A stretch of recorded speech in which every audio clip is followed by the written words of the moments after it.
If there's one place that defines American motorsport, it's here. The sandy beaches a few miles away held races for decades. It's where NASCAR was born. They need a place to race, a superspeedway so fast and so huge that the cars could run flat out all the way around. 1 million square yards of earth was moved to create the banking. The void left behind became Lake Lloyd. It built the foundation of NASCAR.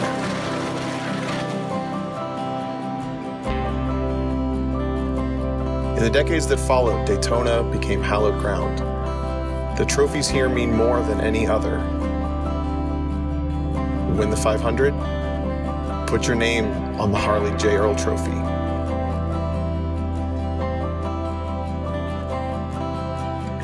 Win the 24 hours and strap a Rolex on your wrist. The banks are not always kind. They're not always fair. And while Daytona wins bring a statistical highlight to any career, it's the losses that make it seem pointless. But for every untimely ending, there is a triumphant healing.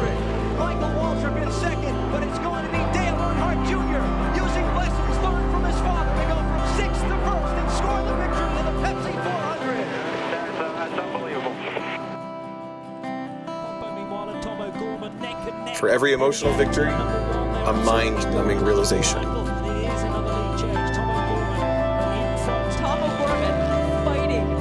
I won at Daytona. Won the last TCR race of last year, Road Atlanta, starting things off. The checkered flag waved for me.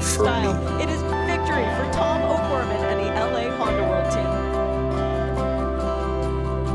While it may be a highlight, it is only the beginning. Yeah, how could you not be smiling? I mean, if you'd have told me yesterday about this time that we'd be sitting here, I wouldn't have believed you. It's just the best day ever.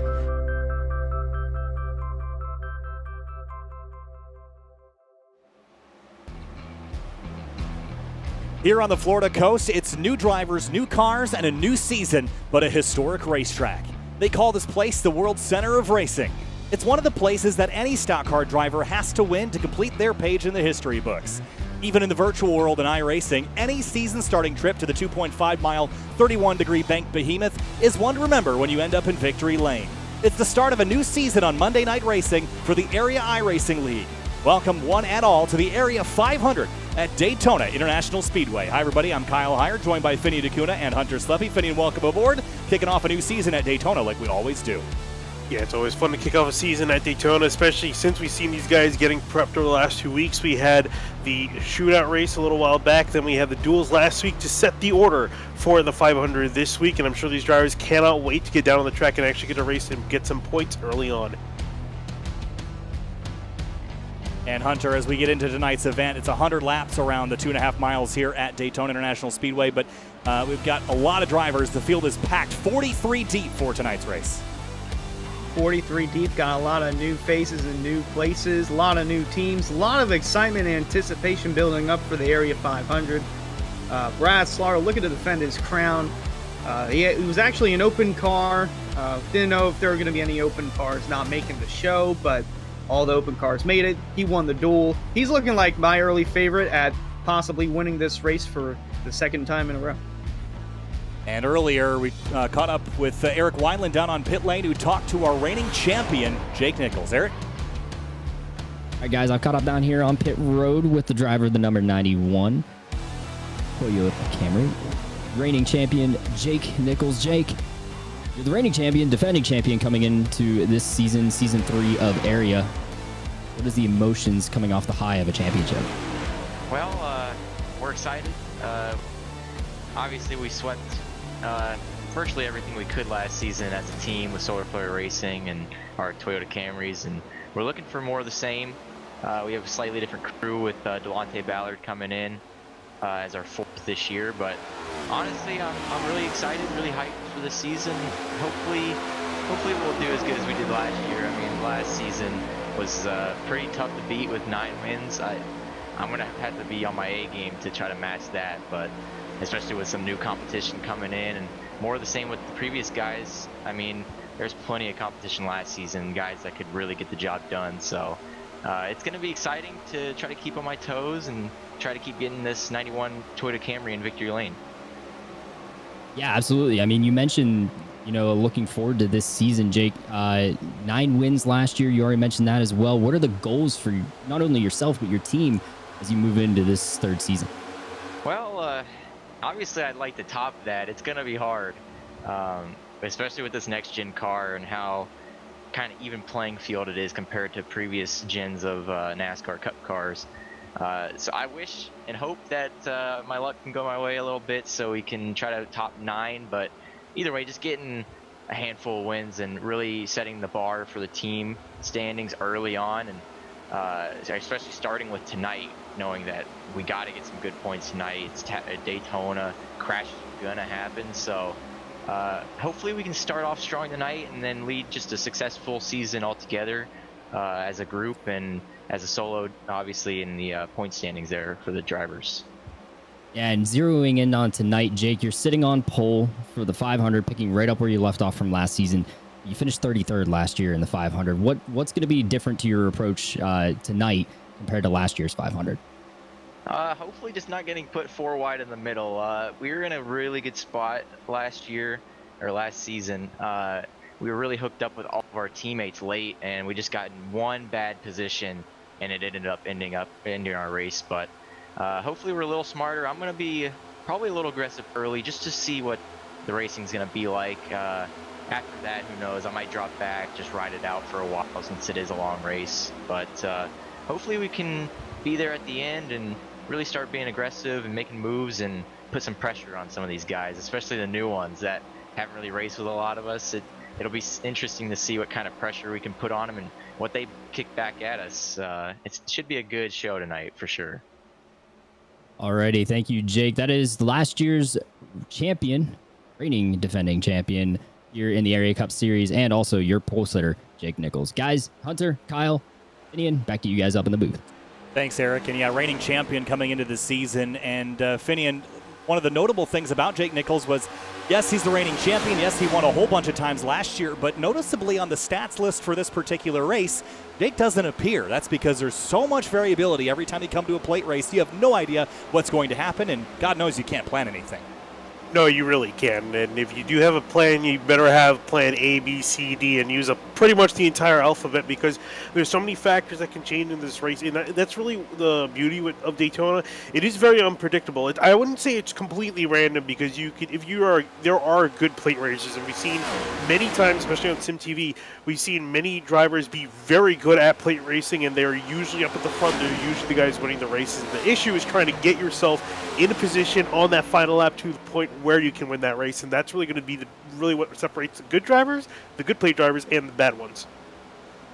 Yeah, and one thing about putting yourself in the right position, and the 2 seasons that we've done the Area 500, Cameron Hearn led it on the white flag lap in both Area 500s and wound up being a last lap pass in both of those, and Hearn has yet to pick up a victory. Season 1 was won by Davey Hendricks, and mentioned last season for Season 2, Brad Slaughter beat Cameron Hearn to the line. So Cameron Hearn looking to possibly get a win here tonight. 3rd time's the charm, but there is the 88 of Brad Slaughter already on a high. Mentioned won one of the duels earlier in the week last weekend, is going to be starting inside the 2nd row. Looking to build off that momentum and hopefully see it carry into Season 3 like we did Season 2, because he was only going to do Cup Series part-time, won the biggest event of the year, the Area 500, and decided, well, why not? Let's run the full season, and gave it a go at the postseason. Well, drivers warming up right now for this 100-lap race, the Area 500. Here's Brandon Key, the number 95. Lots of names and faces that we've seen from around the iRacing oval racing scene, Finney. And this, of course, one of the biggest races of the season. It is a full field here, but names that we've seen from the past, from other racing leagues, all converging on Daytona on this October evening. It certainly feels a little bit odd to start a season this late in the calendar year, but as we know, typically sim racing seasons kind of run 2 for 1. So we're kind of starting our fall season here as drivers get prepped for the year. Yeah, like you said, it is really difficult there to see the pack going down the back straightaway.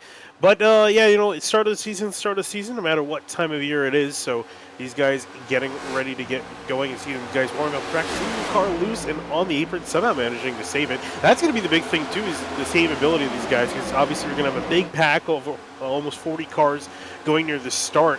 Do we expect to see a lot of cautions, or do you think we may see a lot of green flag action? Honestly, it's kind of a iffy one, because season 1 the Area 500 went caution free, and that was under 20 laps. And last season we had 7 cautions in the season 2 race. So yeah, it could be either or. It could go caution free, or it could have a lot of cautions. And in the Twitch chat, we actually have a bet going up right now.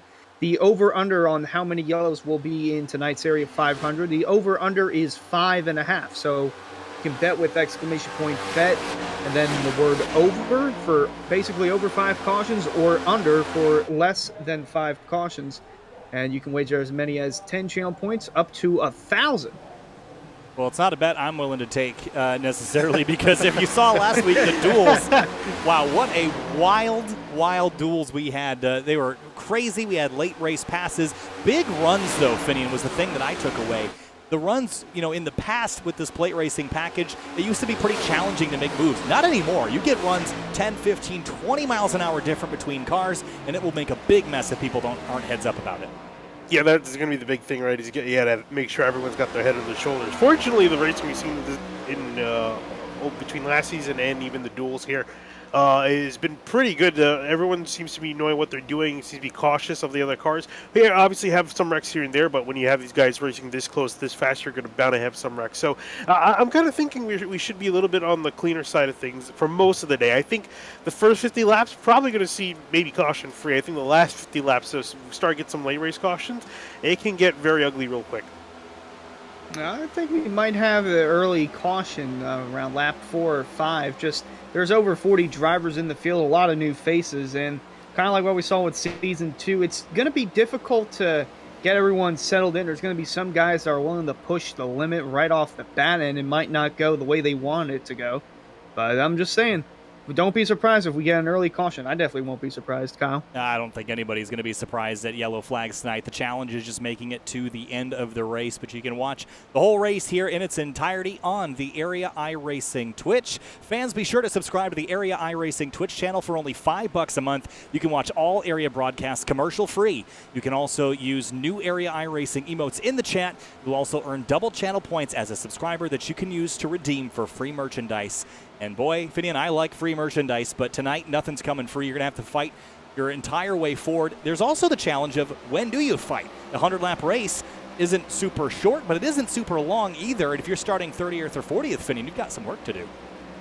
Yeah, you definitely do. I'm sure these guys are wishing this victory can come free, or at least a solid finishing position. But like you said, they're going to have to fight for the got their earn their way for it. And also got to mention to you the fact that it is 100 laps, and that isn't really particularly long for some of these guys. But and especially considering the real life guys run 200 laps, but it's a lot of time, especially considering you can't really do a whole lot in those first 80, 90 laps. You're going to be pretty much working yourself. You're working yourself to the front, or just trying to make sure you don't get involved in anything. And Hunter, where do you think, from what you've seen, especially with the race last year, with some of the wrecks happening, or last season, I should say, where do you think that the safest place to be, quote unquote, is? Is it towards the front, middle, or the back?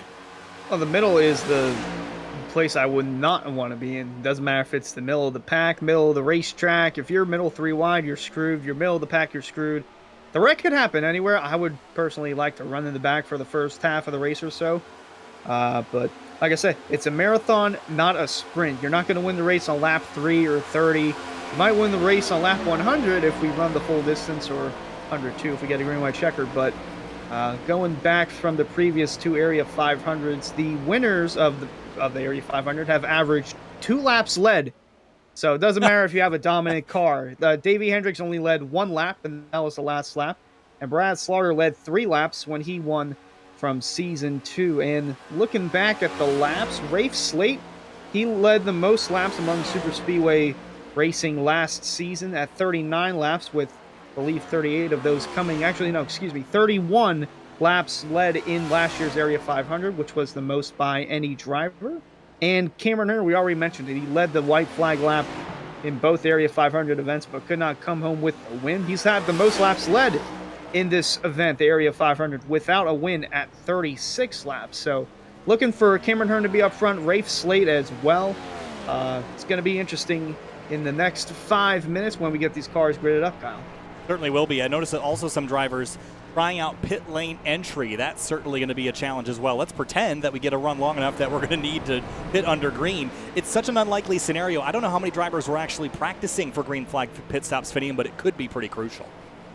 Oh, you're definitely going to want to get at least some sort of practice, and even if it's just, a few couple runs, even if it's by yourself, obviously you want to try to be in the pack. That would be the most ideal. But also the big thing when you're coming down a pit lane or trying to practice coming down is try going all the way to the inside of the apron or the outs of the apron, because we see a lot of times, especially you're coming down in a pack, everyone spreads out across the entire apron. You got all the tarmac, you might as well use it, and then approaching down into pit lane, we see that's where we actually see quite a few wrecks sometimes when you have all these cars coming out and just jumping on the brakes, trying and hoping they get slowed down for pit lane. And the last thing you want in this race is to get a pit road speeding penalty. That'll completely take you out of contention. Yeah, absolutely. We've seen it in real life happen before. Just recently, yesterday in the Cup race, Brad Keselowski was running up front, had a shot to win at Talladega, speeding penalty, screwed him out. I believe he finished a lap down, but you have to be perfect in virtually everything. You don't want to be in the big one, because that's bound to happen at some point. It don't want to speed on pit road. Don't want to get in any sort of incident. So you want to have as clean of a race as you possibly can up until the bell lap, I'd say. Then anything goes. Yeah, anything goes, and avoiding that big one is certainly going to be the topic of contention. Let's step away for pre-race ceremonies. We'll be back with the start of the 2022 Area 500. Ladies and gentlemen, please rise and remove your hats for the presentation of the American National Anthem.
Back live for the Area 500 from Daytona International Speedway. I'm Kyle Heyer, joined by Finian DeCuna and Hunter Slempe. Finian, about 1 minute and 35 seconds till we get ready to launch this race off from pit lane. One pace lap, but we turn them loose for 100 laps.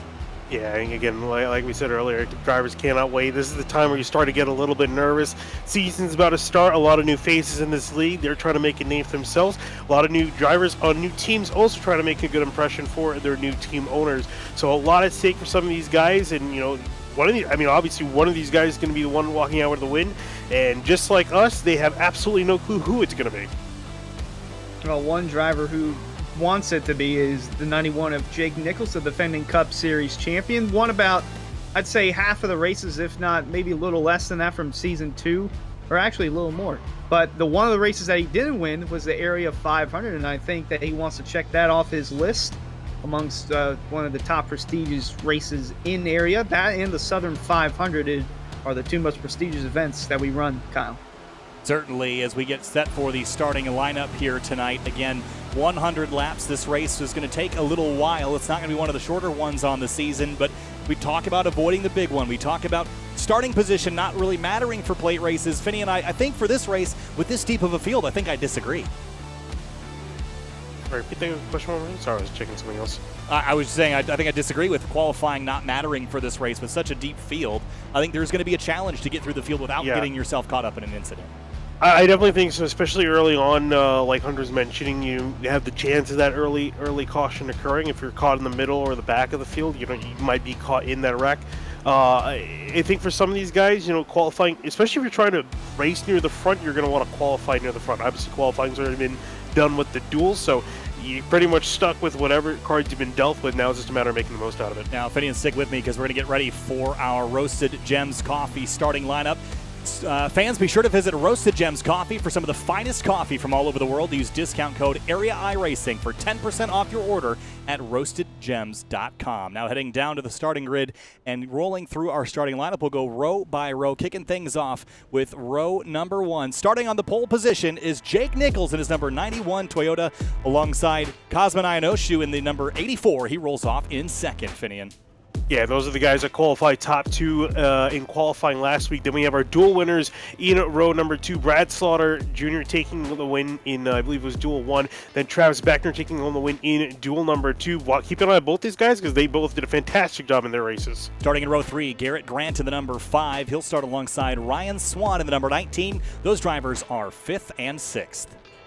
Back in 7th, Dom DeLeo is going to be lined up on the inside lane next to Matthew Bell in 8th place in row 4.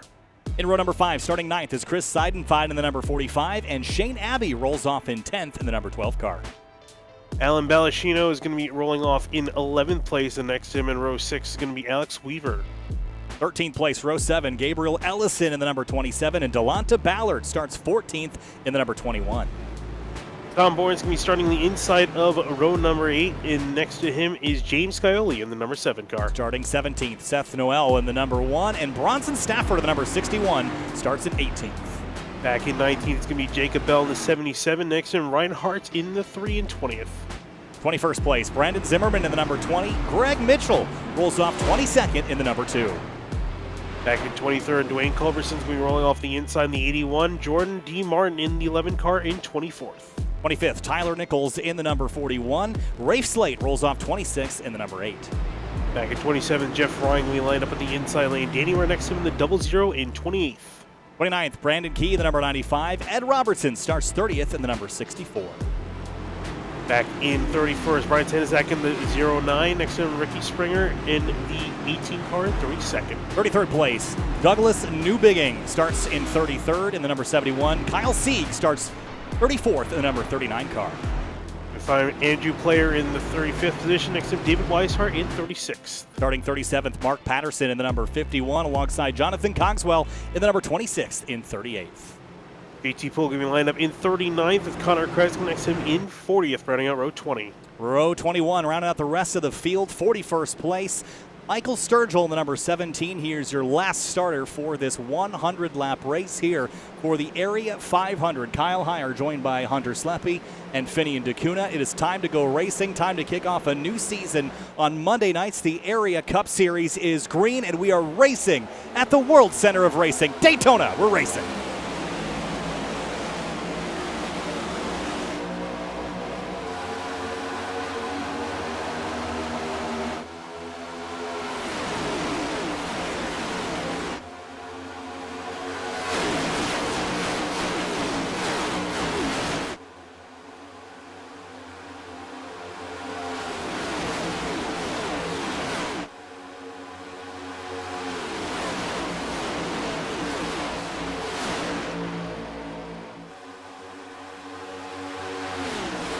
Into turn 3 for the first lap of many 100 tonight on the timing and scoring as we roll through turns 3 and 4. Jake Nichols drops to the bottom in front of the Slaughter and heads to the start-finish line to lead lap 1, Finian.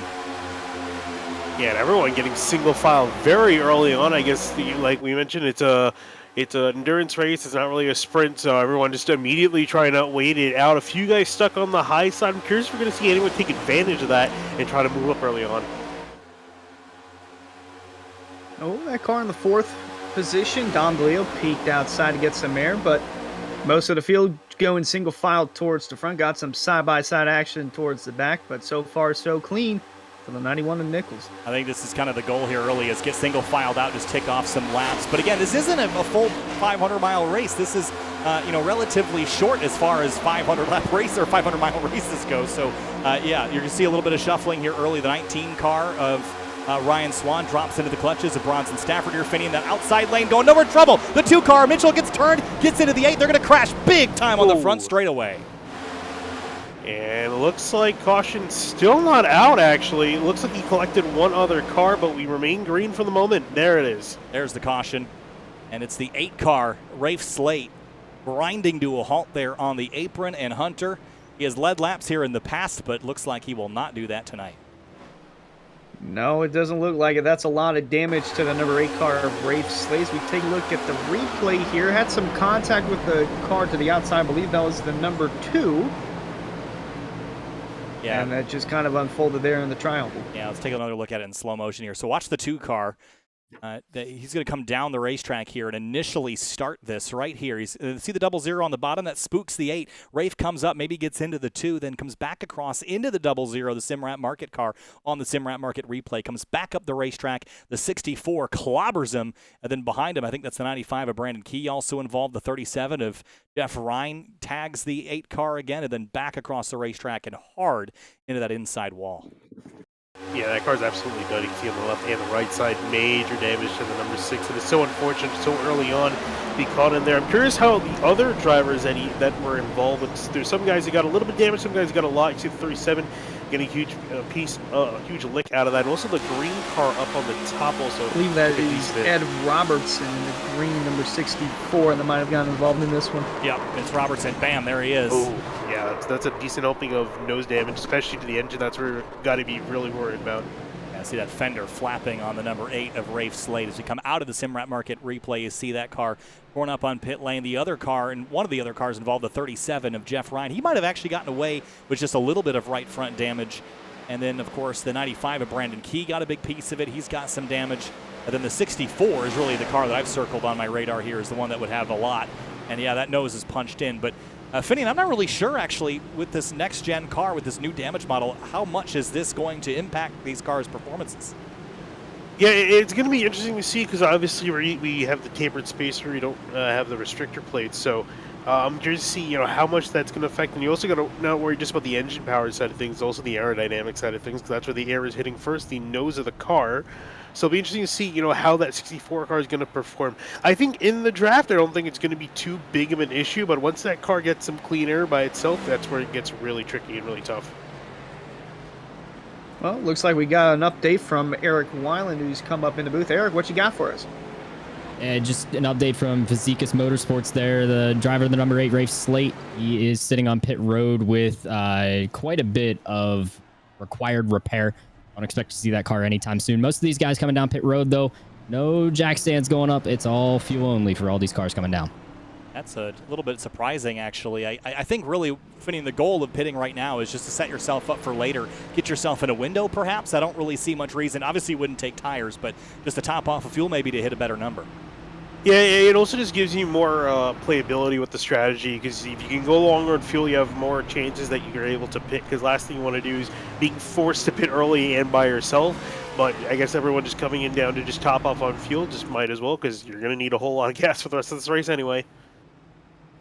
Well, it didn't take too long. It did say there would be a possibility of an early caution within the first handful of laps or so, and, well, it looks like it happened on lap 2, and just want to give a reminder to everyone in the chat. We do have a donation box up for the American Red Cross. We have a goal of $100 for donations, and all the funds will be going towards those affected by Hurricane Ian. So make sure you guys put that down there in the top of the chat, the donation box there for the American Red Cross. As we had our first yellow flag with the Simrat Market replay. Fans, be sure to check out simratmarket.com for custom iRacing paint scheme templates that are simple to use and help you stay more focused on the racetrack. Nobody wants an ugly race car. You can have a really pretty one with Simrat Market as the cars double up and get set for a restart here. Lots of good liveries all throughout the field here, Finian. It is a shiny, good-looking field with makes represented across the board here. Ford, Chevrolet, and Toyota all represented fairly evenly.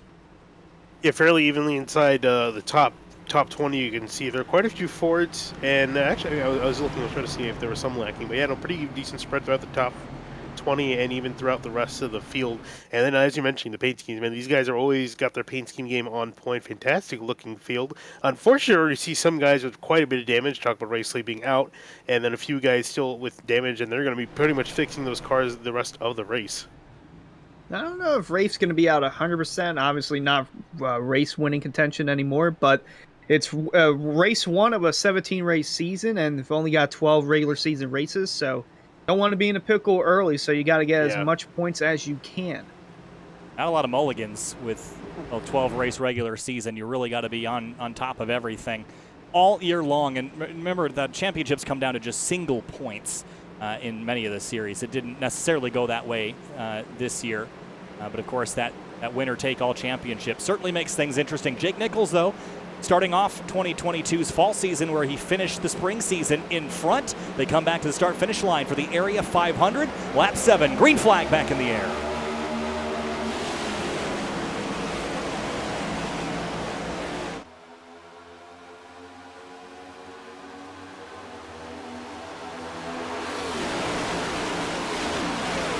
Get another report from the pit lane down. Eric Weiland.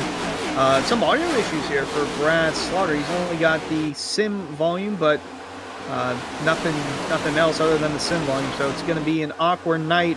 I can't speak. It's going to be an awkward night for Slaughter to hear. Yeah, it's never fun. You kind of come into a race expecting everything to work well, and whether it's a hardware issue, a software issue, sound is extremely important. Vinny, I know you and I have both tried driving without sound, and maybe not intentionally, but it is distracting, if anything. No, it really is. I actually during this year's Daytona 24, I think there was one stint I was driving in VR, and then I got a Windows notification popping up, and it for some reason disabled all my sound, so I couldn't hear the car's engine, I couldn't hear other cars, and just had to go off pure muscle memory, because you really don't understand how crucial audio is to driving until you don't have it, and you just realize, you feel like you're just learning how to drive. It's kind of crazy, that scenario. It does seem, though, at least he's got some sound back, so some sound is definitely better than nothing. And I know we didn't make our pre-race picks or drivers to watch for. I already mentioned earlier on, Slaughter, the defending Area 500 champion, looking to go back-to-back, but I have my eye not on the 11 Jordan Martin, although he did win the most recent Super Speedway race in area back at Talladega. I got my eye on the 09 of Bryce Senesac. I don't know why, but for some reason I just feel like he's going to be in the right position at the right time later on into the next race. There's Bryce in the number 09, the butt kicker car. To the outside goes the 45 of Seidenfeiten, just completely side drafting all on his own, using that draft to launch himself forward. That's a more powerful effect than we've seen in the past couple of years, Finney, and that side draft getting kind of a boost the last couple of years, and drivers have begun to use that pretty successfully along with the traditional nose-to-tail draft that we're seeing now. Oh yeah, that's definitely an absolute skill you need to master, is how to do the side draft effectively, because there's a way to do it effectively and a way to not do it effectively, and that's again really what separates some of the good from the bad, mediocre plate drivers. As he's trying to work his way up, he's now got a couple guys in behind him that can assist him with a little bit of a push as he's trying to work his way up. One car making the aggressive move up the track is Seth Noel in the number 1. New driver to area and new driver for the new team, Miller Racing. Got Garrett Grant, Travis Becker, and Andrew Player as teammates, along with the one of Seth Noel, who is now leading that outside line. Into turn 3 with a big push from Seidenfeiten, who's been very aggressive here on this upper groove, trying to make the outside lane work. And we saw in the duels last week that there didn't seem like there was a strong line preference. You could make speed on the top or the bottom, depending on how organized your line was. And while all this looks disorganized to someone who isn't familiar with plate racing, they're starting to get more and more takers up there. But look how stable the 91 and 22 are. Dom DeLeo, and that he was a little bit of a wild card there in the duels last week, Finney, but right now he's P2. Yeah, he's really doing a solid job getting in behind the 91 and really aggressively up against the back of him. I'm curious again, with him just kind of sitting in behind, I haven't really seen the true muscle of the 22. See if he's got something down his sleeve, especially later in the race, if he can try to make some moves to get himself near the front. And speaking of getting to the front, that outside lane slowly trickling towards the front. Got a big bump. Noel did from the 45 at Sign-Fine, looking to get another massive run here off of the turn. And over there in third place, you see Gabriel Ellison, a new driver from another new team here in the Area Cup Series, Lucky Duck Motorsports. So far, he is in the Lucky Duck position as the Leo looked like he wanted to go top, but decided to stay back in line. But Ellison running in third as the Lucky Duck from Lucky Duck Motorsports. Good start for the number 27. He's got the 5 of Garrett Grant behind him, the 22 and 91, all playoff competitors from last season, so he's in good company. But Hunter, as you noted, that 22 may be getting a little antsy behind the 91 Finian as they head to turn 3.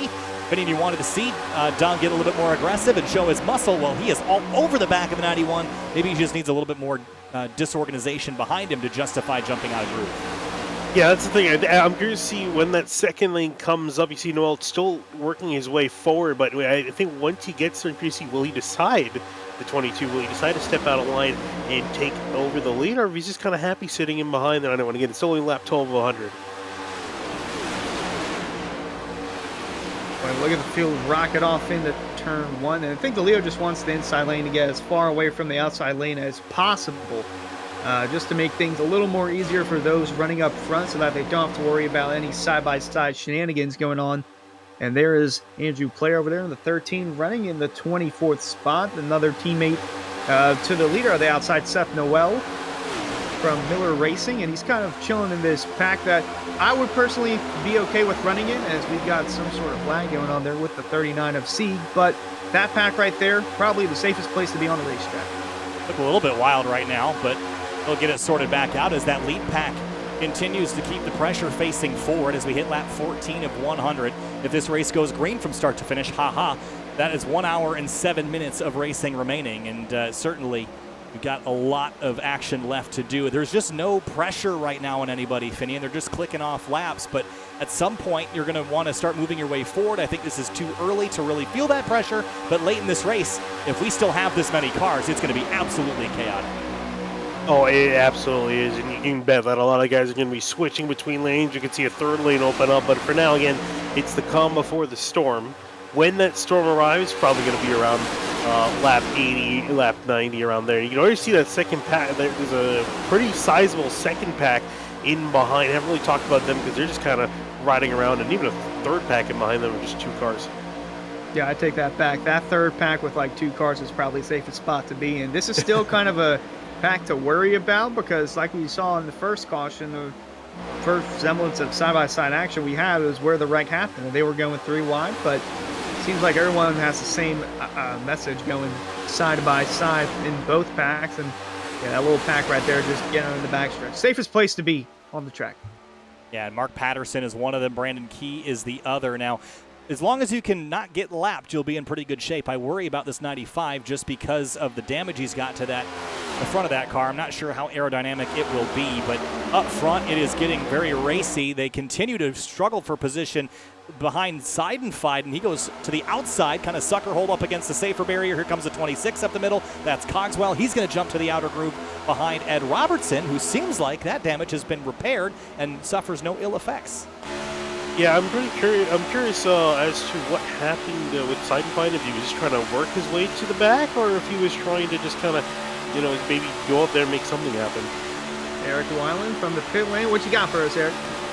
Yeah, I got a radio here from Fazekas Motorsports, specifically car 70, Alan Ballantino. Not really going, but it's starting to gain numbers. Okay.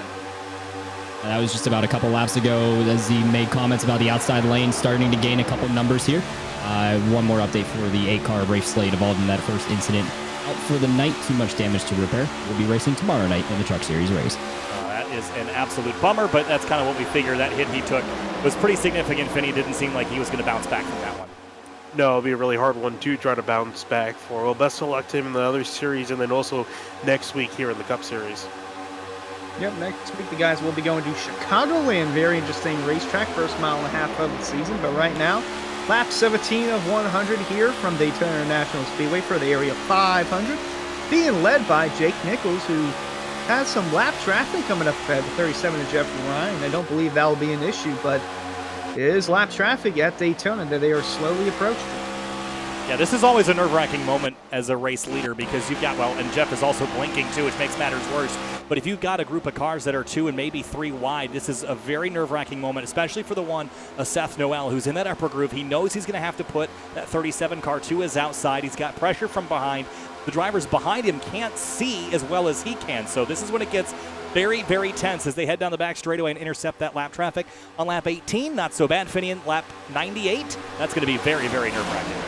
Oh, absolutely. Because at that point, I think the lap cars have to go down on the apron because these guys are going to be fighting for position. They're not going to be willing to yield to a lap car, and that's really where you can potentially see a wreck happening. These guys class by the camera heading on to the start-finish straight. That backpack, they look like the second pack. It looks like they're losing time, although they are starting at single file now. I was say you had it right the first time. The backpack, that's what I would have called it. Yeah, they're starting to get. I think they all are single file now. There was one car that was side by side, but it's being led by Ryan Swan, and he knows a thing or two about winning on the Super Speedway. Maybe not in the Cup Series, but last season in the Lodge Box Series in the Dale Earnhardt throwback scheme, he won the Lodge Box Series event at Talladega, fitting track to do that at in a wild finish. And he also knows a thing or two about winning in the Truck Series. Just hasn't quite figured it out yet for the Cup Series or the next-gen car. But I would look out for Ryan Swan in his new ride with Sky Motorsports. Have a look at the lap time. Last time was a 47.2, 46.4, so 0.8 quicker for the lead pack right now. So, Finian, your assumption was correct. They are losing time despite the side-by-side racing we're seeing up in this front pack. Yeah, I'm curious to see if now that they're pretty much single file, if they're going to plan on trying to make a charge for it, or maybe this is all by plan, all by design, that they're going to just kind of sit back that far and then just in case, give them some breathing room in case there's a wreck or incident up in the front pack. Yeah, they're starting to get more comfortable now on that outside lane as you see the sparks and debris fly. It's Seth Noel still in the outside lane with Cosmin Yonishiwu in the 84 on the outside of that. He started on the outside front row, but has slowly migrated towards the bottom part of the top 10 here in the number 84 Samrat market car. By the way, such a nice paint scheme the 84 is. Yeah, it really does stand out. Got that. It kind of reminds me of those X-Side cars that Jeff Burton used to run back in the early 2000s, late 1990s. But Cosmin right now runs in the 8th spot, as you noted, Hunter, as they head down the back straightaway. Now working lap number 21. 1/5 of the race is complete. 1 caution so far. Here's a quick look at the Area 500 race recap. 80 laps to go. 1 caution for 3 laps. And only 1 leader, Finian. It's still that number 91. He has just been extremely strong. But I think that there's a lot of planning and a lot left to happen to this 91. We'll see how defensive he can get. All he's done so far is stick to that yellow line. Yeah, he's been really hugging it and hasn't had any real challengers up in the front. We've seen that Tom Lane approach quite a bit, but they've never been able to get near the front or make a move. And again, I don't think they're really trying at this point in time. See the number 28 of Travis Beckner out there, winner of duel number 2. Did a great job just sneaking that win out at the line at the last possible second. And now actually getting a pretty comfortable run in behind. You can see the push from the 1 throwing him up the order. Yep, those are teammates Seth Noel and Travis Beckner, part of Miller Racing. Now, Seth, I almost said Seth Beckner. Travis Beckner, we know as a road course ringer, but to us in the booth, he shocked us last week with his dramatic photo finish victory in duel number 2. So maybe Travis knows a thing or two about these super speedway races, and currently he's being pushed by his teammate once again, Seth Noel in the 1, trying to get some spark going on that outside lane, and currently making a little bit of progress. Yeah, so much of these plate races, or not really plate races anymore, but so much of these super speedway races are about confidence in placing your race car on the racetrack. Now, if you're not confident, if you hesitate, you're going to get yourself in big trouble. So sometimes you just have to make big, bold moves and kind of make it work. Now, Beckner jumped up in front of his teammate Seth Noel, but I also noticed a couple laps ago that Travis was really sideways on the bottom, so I wonder if he's moved up the racetrack for comfort, if anything, because that bottom lane, when you're trying to, keep to the inside, tucked under people, you hit that apron, your car does all sorts of funny things in the air. You see it there again, kind of snap on exit, Finian. Looks like that car is not quite handling to Beckner's liking. Yeah, that's going to be a bit of concern as these laps tick up, because the handling's only going to get worse. You don't particularly talk about tire wear a whole lot here at Daytona, but it definitely is an issue if you're starting to feel the handling get away from you, and especially getting a guy pushing you in behind aggressively, pushing at the wrong place, wrong time. That's a recipe for a wreck. especially with these next-gen cars, and we kind of alluded to it earlier in the day with Dom DeLeo. He had an incident in one of the duels because of how rounded these front and back bumpers are in the next-gen car. One bad bump, and it could create the big one. And speaking of big one, we got Eric Weiland back from pit road. What you got for us, Eric? Listen in to Solar Flare Racing talking fuel strategy already. Yeah, I don't know. We'll see about fuel. If we have to just pit together a few laps before everyone, then so be it. Yeah, whatever you gotta do, just don't do it either way. So Jake Nichols leading the pack right now, guys. He is playing the long game here, thinking about his fuel number already, as we're only 25 laps into the race. Saw that early on with those early pit stops that everybody took to put a little fuel in the car. But, notably, the drivers in the top 7 did not come to pit lane. The only other exception to that, Seidenfeiden, Zimmer, and Tyler Nichols, they also did not pit. Everybody else came on down for a splash finish, so already differentiating their strategy. It was only by a couple of laps, but that could matter later in this race. No, definitely can, especially if Nichols was concerned about it. I think they have some numbers they felt they were going to hit. Again, obviously, that's assuming the race is going to go entirely green, which we have our suspicions about. But I'm curious to see when we're going to see Nichols come down, because you could bet that he's got probably some of the worst fuel mileage out of everyone running because he's been leading the pack. Could be a big reason why the 22 of DeLeo is just trying to push the 91 as far out as possible, making use more fuel, which is it's currently working at the moment, but coming up on green flag pit stops, I would say in the next 10 to 15 laps or so. So I want to touch on the fuel bit thing here a little bit. One thing I noticed coming to this next-gen car and this tapered spacer method of reducing horsepower is a lot higher fuel consumption than the previous generation car. For whatever reason, the car naturally being choked down this way versus the way that it was prior, it seems like the cars burn a lot more fuel, especially when they're out of the draft. Combine that with the aero properties of this newer car being a little bit wider as well. That front area can be a little wider, so that's the challenge now is if you haven't plate raced this car a lot, you don't really know what the fuel economy is, so you better have your widgets ready to go to be calculating that, or have teammates that have them so you know when you're coming down. And then you have to coordinate with everybody to make sure you don't come down by yourself. Yeah, it's going to be the big thing is coordinating when everyone's going to come down. That's what we're talking about. That you better also practice getting yourself down on pit lane, because the last thing you need, especially for yourself and for your teammates, is getting a pit road speeding penalty and then getting thrown out of the loop, out of the cycle, and potentially going a lap down. Yeah, we saw that earlier in our practice session. Again, no qualifying because the starting order was already determined by the duels last week. So some of the drivers took the time to practice getting on the pit road just in case we do get a green flag stop in which you're going to have at least 10 other cars coming with you down pit road. So you want to make sure you get down to pit speed and not run into them.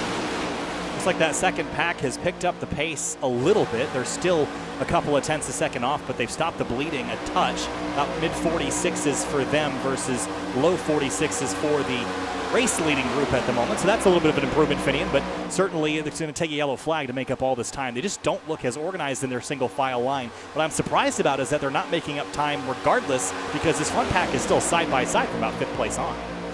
Yeah, I'm a bit surprised that they haven't tried to make some time up. Obviously you want to give yourself some breathing room in case there's a wreck, but there's also a chance of giving yourself up too much room, and especially, again, if the race does go green, you're going to have to make that time up at some point. Wow, the 95 got hammered. They're going to crash right in the middle of the field, and a huge crash on the back straightaway.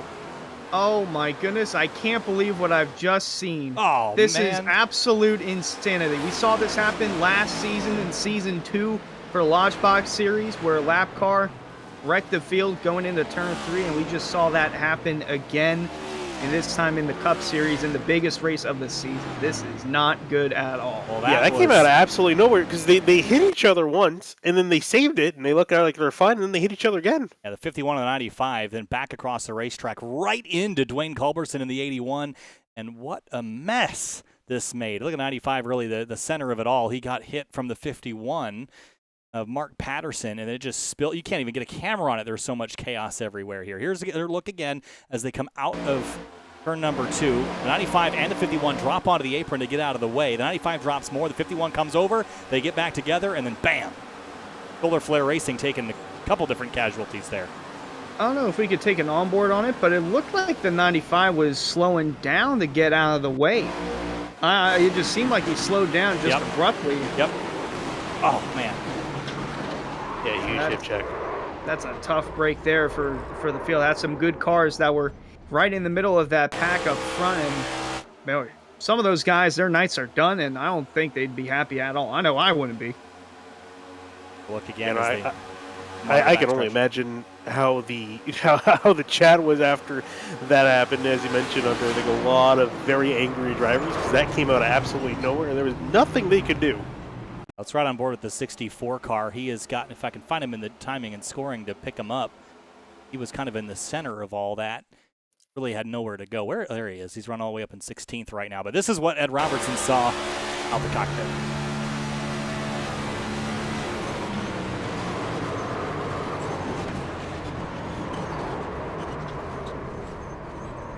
And that's Jacob Bell in the 77. Getting caught up in that as well. Saw Culberson go around. Cosmin Yoneshiwu going off to the inside wall. And then also the 21 car. He got completely blindsided by all this. Everyone's shuffling in pit lane right now, so it's getting hard to grab the car I'm looking for. But the 21 of Delonta Ballard here is his on board.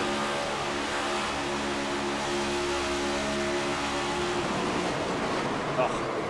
Boy, look at that's the one of Seth Noel right there that just snuck by in front of the 21.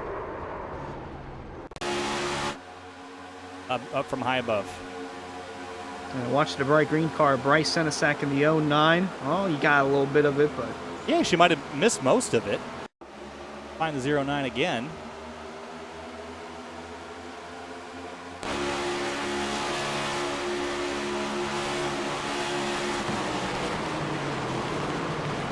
I got tagged in the rear right. Dodged the 21 and a couple others, but just mayhem on the back straightaway. Bring out our second caution of the day. Yeah, well, Eric Weiland's going to be running a marathon up and down pit road, getting all the comments from the teams and drivers. Oh man, this is just a disaster. Like I said, we had this happen last year in season 2 at Daytona for the Lodge Box Series. Had a lap car that the main pack was catching going into turn 3, went low on the apron and was carrying too much speed. Wound right back up the track in the 3rd or 4th place and created the big one, took out a number of drivers there. And it's like deja vu all over again with this. Well, I think the driver we just saw hit pit lane was attempting, that was Ballacino, trying to lead a lap, but he didn't do that as Jake Nichols drove up to the back of the pace car and retook the lead before Ballacino could do that. All right, everyone has come to pit lane. They have all put 4 tires and Sunoco race fuel in. They're getting racked up and stacked up to go again, but it's going to be, look at how amended the field is. There are still a bunch of cars on pit lane getting service. Eric Weiland's got some more updates on the wreck. Go ahead, Eric. Hey guys, I just happened to be with Solar Flare Racing right there when the wreck happened. Take a load of this. God, I mean, seriously though, like what the hell? Are those guys drunk? They just gotta know that you should just hold your line. You shouldn't worry about. Well, they went below the line and they hurt each other. Yeah, stupid, man. Jake Nichols and company not happy with the lappers there as far as pit stops right there. 4 tires of fuel for just about everybody. Damage fixed for the guys that were just involved in the wreck, obviously. One unique call here, the 1 car, Seth Noel. Only 2 tires. He had a 12.5-second stop in his pit box. And also the 70 Valent Balancino missed his pit box first time down pit road. He pitted again. He'll restart from 24th. That answers that question. Thanks so much, Eric, as we get prepped for this restart, lap number 33. Basically the 1/3 mark of this race. Well, looks like we're going to get a bunch of people back in this mix, but Culberson, Senesac, Key, Patterson, Cosman, Jeff Ryan is back rolling. At least Delonta Ballard is still in pit lane, so about a half dozen cars out or damaged at this point. As we come back to the green flag, we're racing again from Daytona.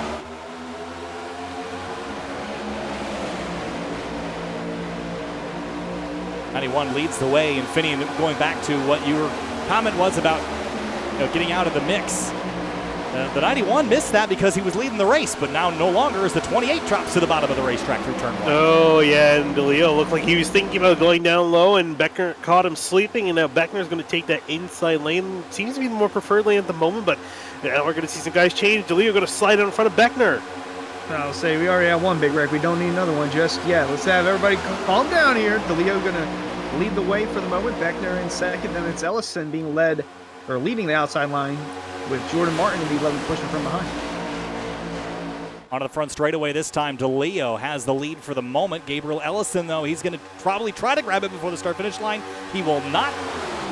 In behind him, Jordan Martin in that number 11. That's the blue and black car with the yellow numbers, but DeLeo gets a big shove from Beckner, who's been very aggressive with the bumpers today, but it's working out for him. Still two and three wide.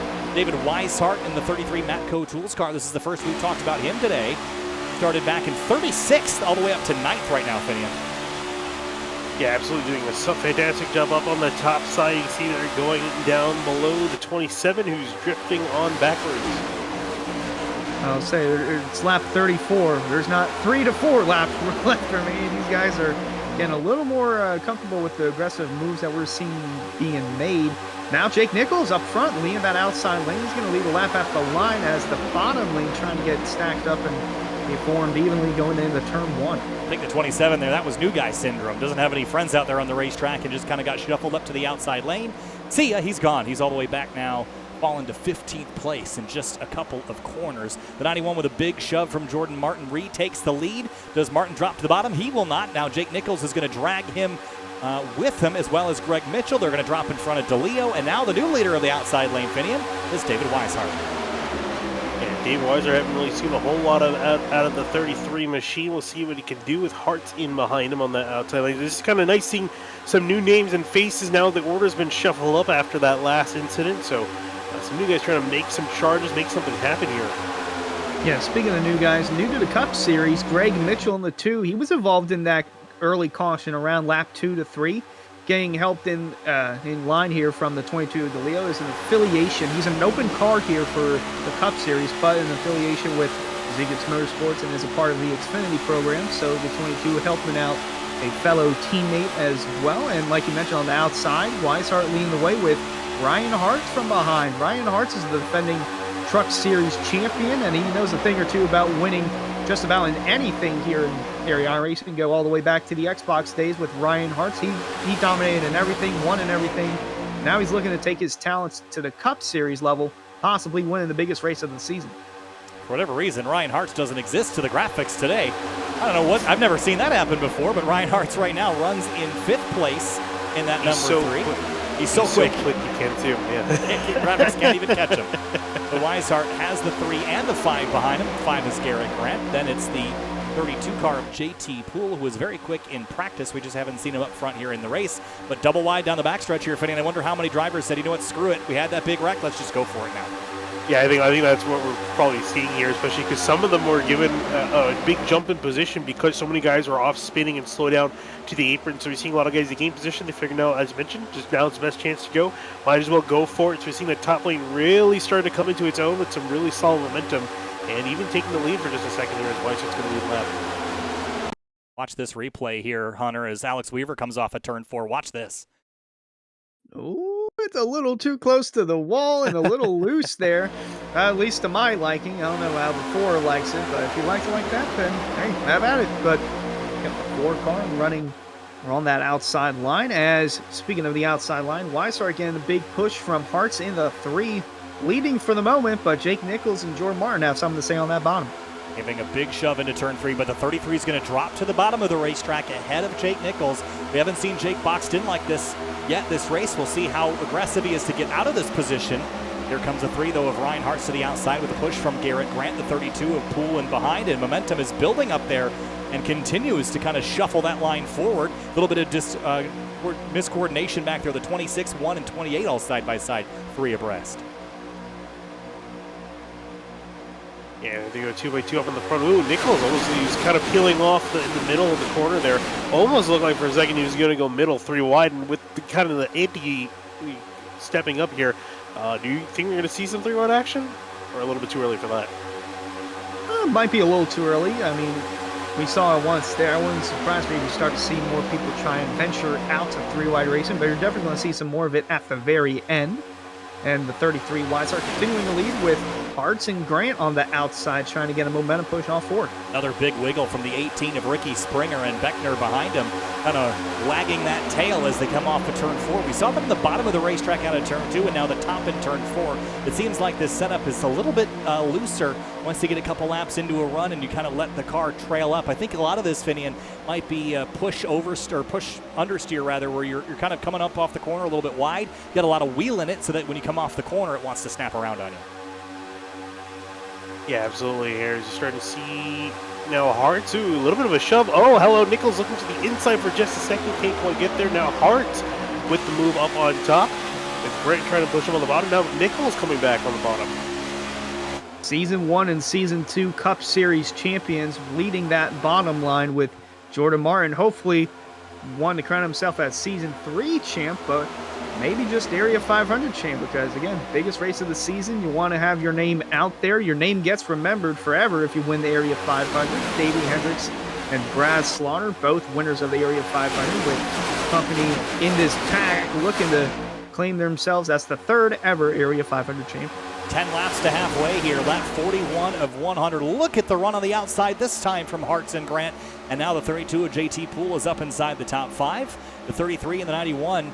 Oh, look at the 5 to the bottom of the racetrack here, Fenian. Big move there from the Garrett Grant. Yeah, absolutely. Just absolutely left the 3 out there to dry, saw the opportunity, and took it.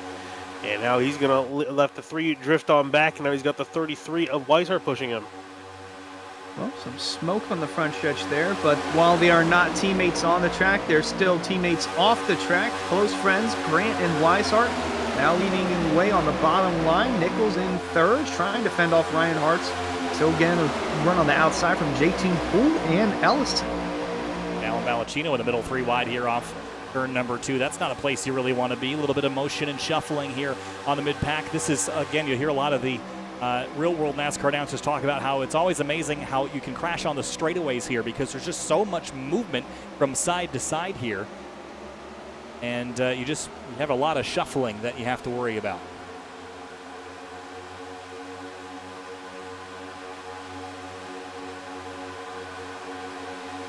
The field coming up through the trial now on lap 42. Curious to see. Now, we obviously had that wreck not too terribly long ago.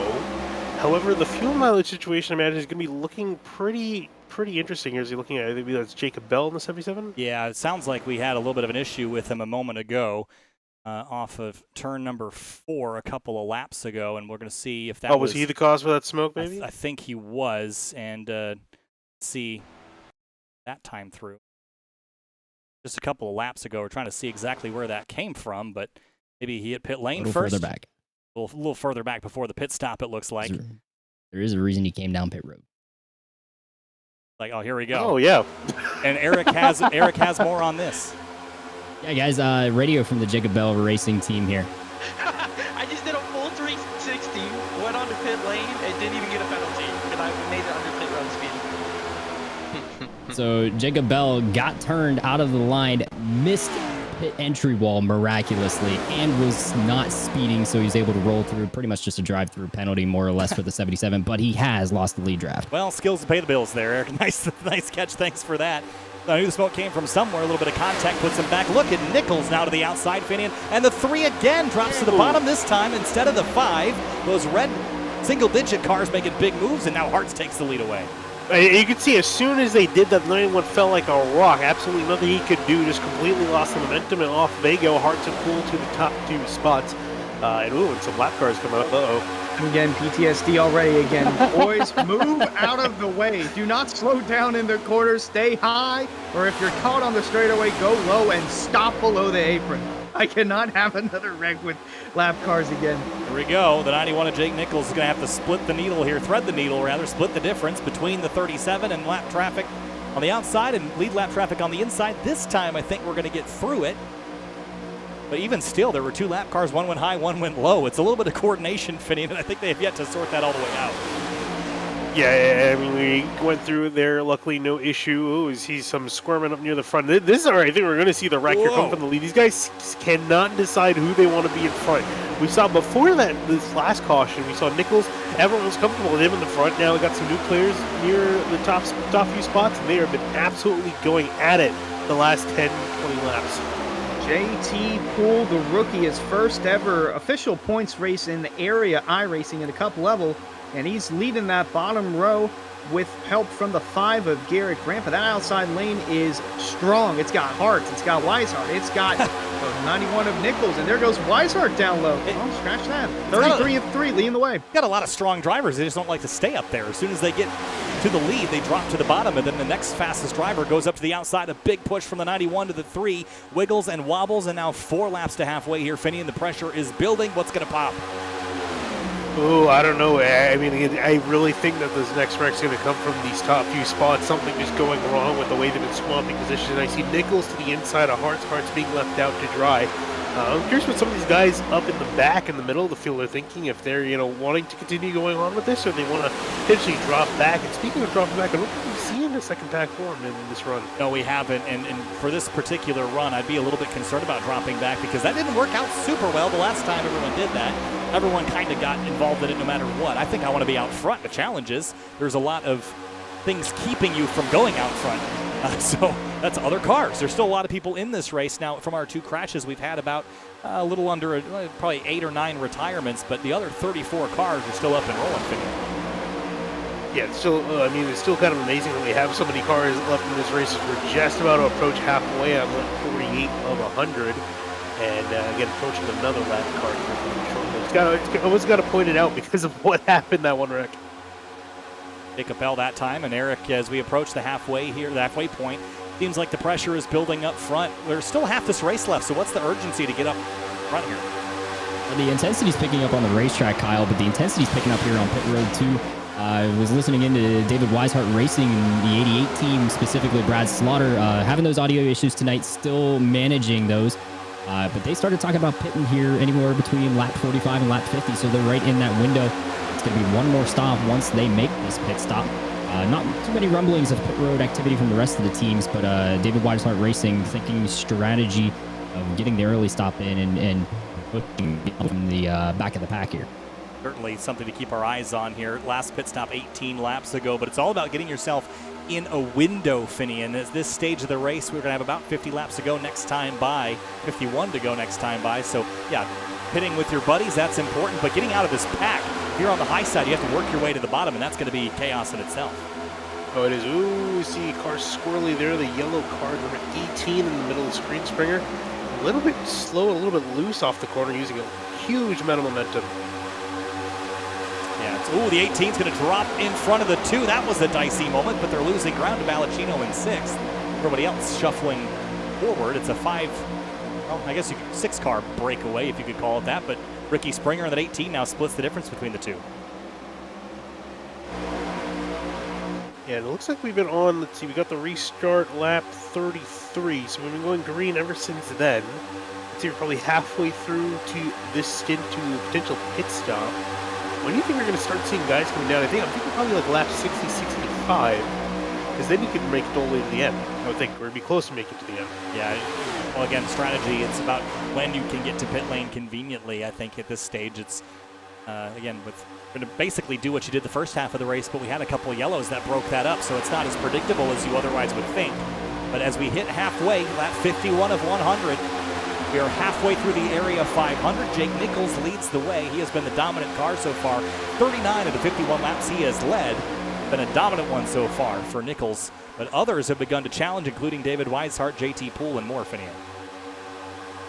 These guys have been doing an excellent job up here, just going back and forth between swapping who's the leader.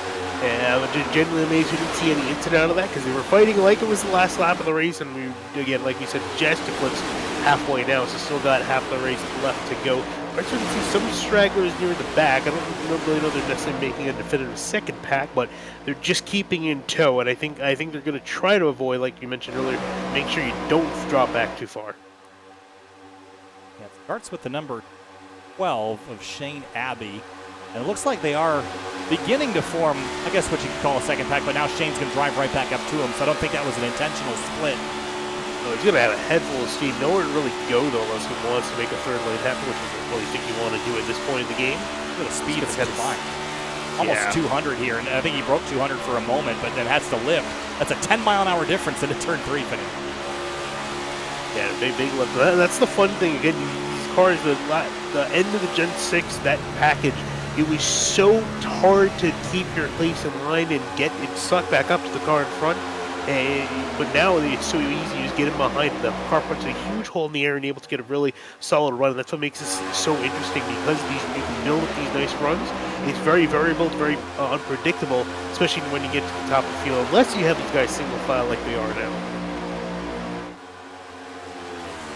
Up out of turn number 2 and onto the back straightaway. More lap traffic to contend with. The sun is also setting. Now, this isn't a track that you normally have a lot of handling issues. I don't think it's going to be a big factor tonight, but it does change the intensity level. It's just one of those things, as Darrell Waltrip always said, it's like turning the contrast up on your TV. Makes everything sharper and cooler to look at, but for the drivers, you know, the further that sun sinks on the Florida horizon, the closer and closer you get to the checkered flag. Yeah, absolutely. You always say, nighttime is the right time for a lot of these guys. I don't think we're going to quite get to the nighttime. It's going to be definitely very late in the afternoon. And then it's just going to really put out emphasis. These guys know this race is going to be coming closer and closer to the end. It's still relatively okay for now. Everyone's still running fairly calm. Only 2 cautions so far in this race. But I have a feeling that number is going to tick up before it's all said and done. I think it's safe to assume as we get closer and closer to the end of this race, the chance for yellows climbs pretty significantly, especially when you start talking about late race cautions that trigger those green-white checkered scenarios, Finney, and I think that's another thing to be concerned about. Well, those late race green-white checkers, you can never really build momentum that you would get on just a green run to the end. So keep that in mind also when you position yourself those last 10 or 15 laps. For sure. And we're already starting to see now these guys starting to get single fouled out. Looks like everyone's kind of happy with the place in line for now. We're probably going to see this go until we see some green flag pit stops, or unless someone feels like, the heck with it, I'm just going to go up to the front. Oh, we just saw that Balancino up to the outside lane, now being pushed by the 18 of Ricky Springer. He's been squirrely ever since he's gone to that outside lane, making some slicing and dicing moves. Oh, just saw one there. Questionable bump there to the 70 Balancino. Nonetheless, everybody's still single filing. Oh, no, lap car. Uh-oh, deja vu. Deja vu, Kyle. This is not something unique to area, by the way. This has happened in many leagues that SimTV has broadcasted. Hey, Finney, remember a couple seasons ago, the Outsider Racing League situation? That was a big mess with a couple laps to go and a lap car causing a big crash. So it's certainly no strange situation, but it definitely makes you clench just a little bit every time you go around. Look at Ricky Springer giving that big shove to the 70, but they're making ground up there, Finney. Look at the run. Yeah, they definitely have. And it's funny how Hunter mentioned that the 18 was a little squirrely. Even on this run, even earlier too, we saw him be a little bit squirrely, but now it looks like he's got it down, giving the 70 some really solid bumps. They've been making some slow and steady progress. Now, the question is anyone on the inside lane going to jump to the outside now with that run? Well, you saw that green car there of Ed Robertson. He's been involved in both cautions that we've had tonight, and he's still running inside the top 10. I don't think there's anything that can keep the 64 car out of it. And speaking of out of it, Eric Weiland's back. Eric, what do you got from the pit? Hey guys, you see Fazekas working the top side of the racetrack. That's a planned move here from Fazekas Motorsports, especially the 70 of Alan Balancino and the 18 of Ricky Springer. Here's radio. I'm not clear yet. Give me like a lap. Maybe not, dude. They got a huge run. Pit stops are coming. So a lot of strategy talk up and down pit road here. They're trying to figure out the laps. JT Poole just said over the radio in sim that he was unchecking his tires, so he apologized for his squirrely driving. But pit stop's not too far away here. Guys, they're just getting close to maybe making it on one stop. I'm not sure that they can do it on one. They might still need to splash and go toward the end. Regardless, Physique is trying to get themselves in position here before the stops. Yeah, making moves is looking pretty frantic. The one car, Seth Noel, dropping out of this mix. He was 3 wide for a moment. He's bailed on that idea. The 18 drops to the bottom, and the 22 of Dom DeLeo, and now just has help from the 17 of Michael Sturgill, who we have not really talked about tonight. Started dead last, 41st. Here he is up inside the top 10, and it's looking really racy now mid-pack as we head down the backstretch, Finian. Yeah, I'm curious how much of this is guys actually trying to get to the front and how much of this is guys just trying to find a place in line. Though I think I saw 2 guys jump from the bottom up to the top lane. So some guys still, I think, trying to take advantage of everyone just getting in line, waiting for the pit stops to come, and then some guys decide to take advantage and get themselves close to the front. Yeah, I would assume so. We're going to see pit stops in the next handful of laps or so. That's why we see most of the field single file. Some drivers still on the outside, like the 17 car and like the 26. But everybody trying to get in position to make it on the pit road safely as we up out of turn 2 now. Everybody thundering by. The cameras up on the outside of the wall, but the 17 is Sturgill with a push from behind. That is the number 26, rather, of Jonathan Coxwell, another driver that we haven't talked a ton about. Guy that has Roasted Gems Coffee, our grid sponsor, on the side and hood of the car. He started 38th. A lot of drivers that started towards the tail of the field, moving their way forward. Big swipe. Oh, Cogswell's on the wall out of turn 4. Yeah, it looks like he's going to keep it out of there as he gets back going again. It looks like he's just going to have to deal with some right side damage. I think minor right side damage. Let's see what happened. That just went up. I don't know if a tire might have went down or if the steering might have blocked up or something, but he's still going. Here's an onboard here. Just gets behind it. One of the other things that can happen here is you lose visibility for a second behind that other car.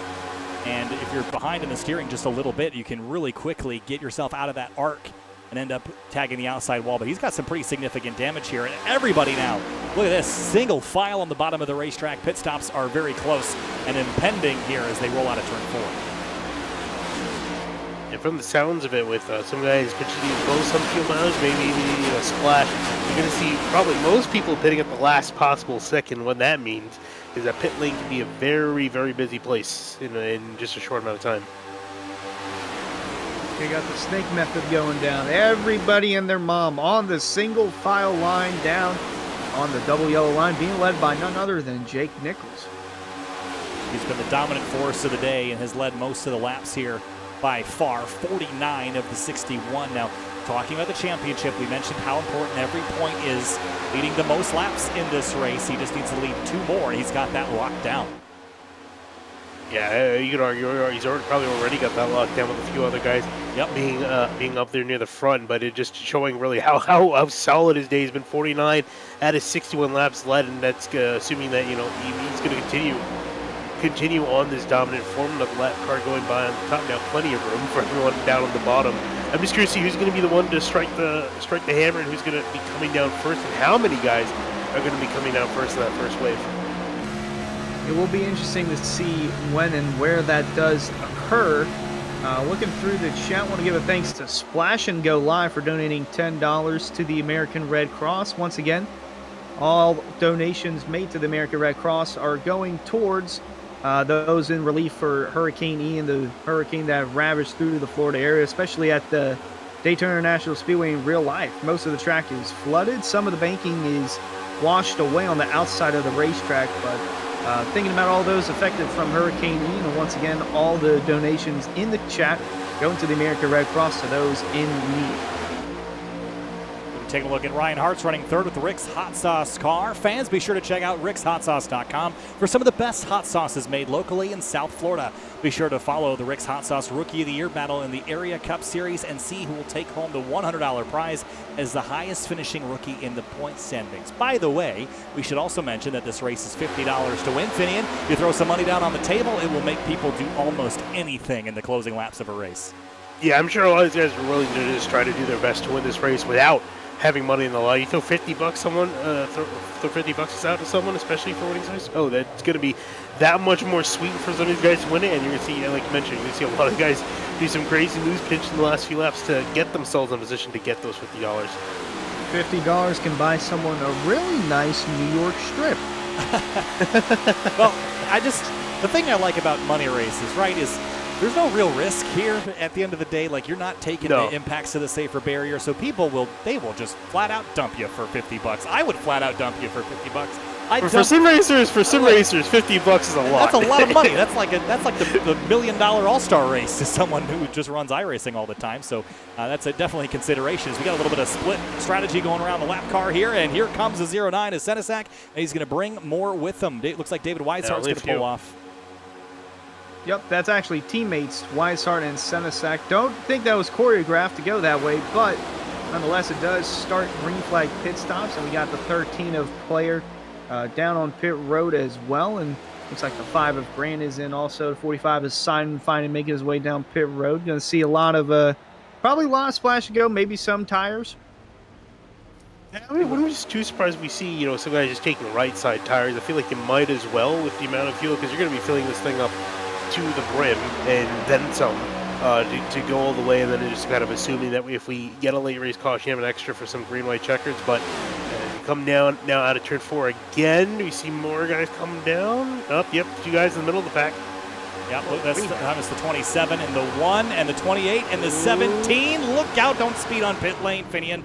It's like they get it all woed up. Yeah, they did get it woed up. Did they get it woed up enough is the big thing.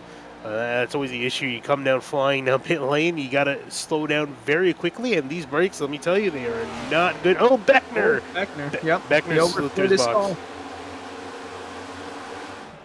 Yeah, let's have a look here at Beckner's pit entry. Just takes a little bit and skids right through it and has to back up, and that'll be a little bit of time lost for sure.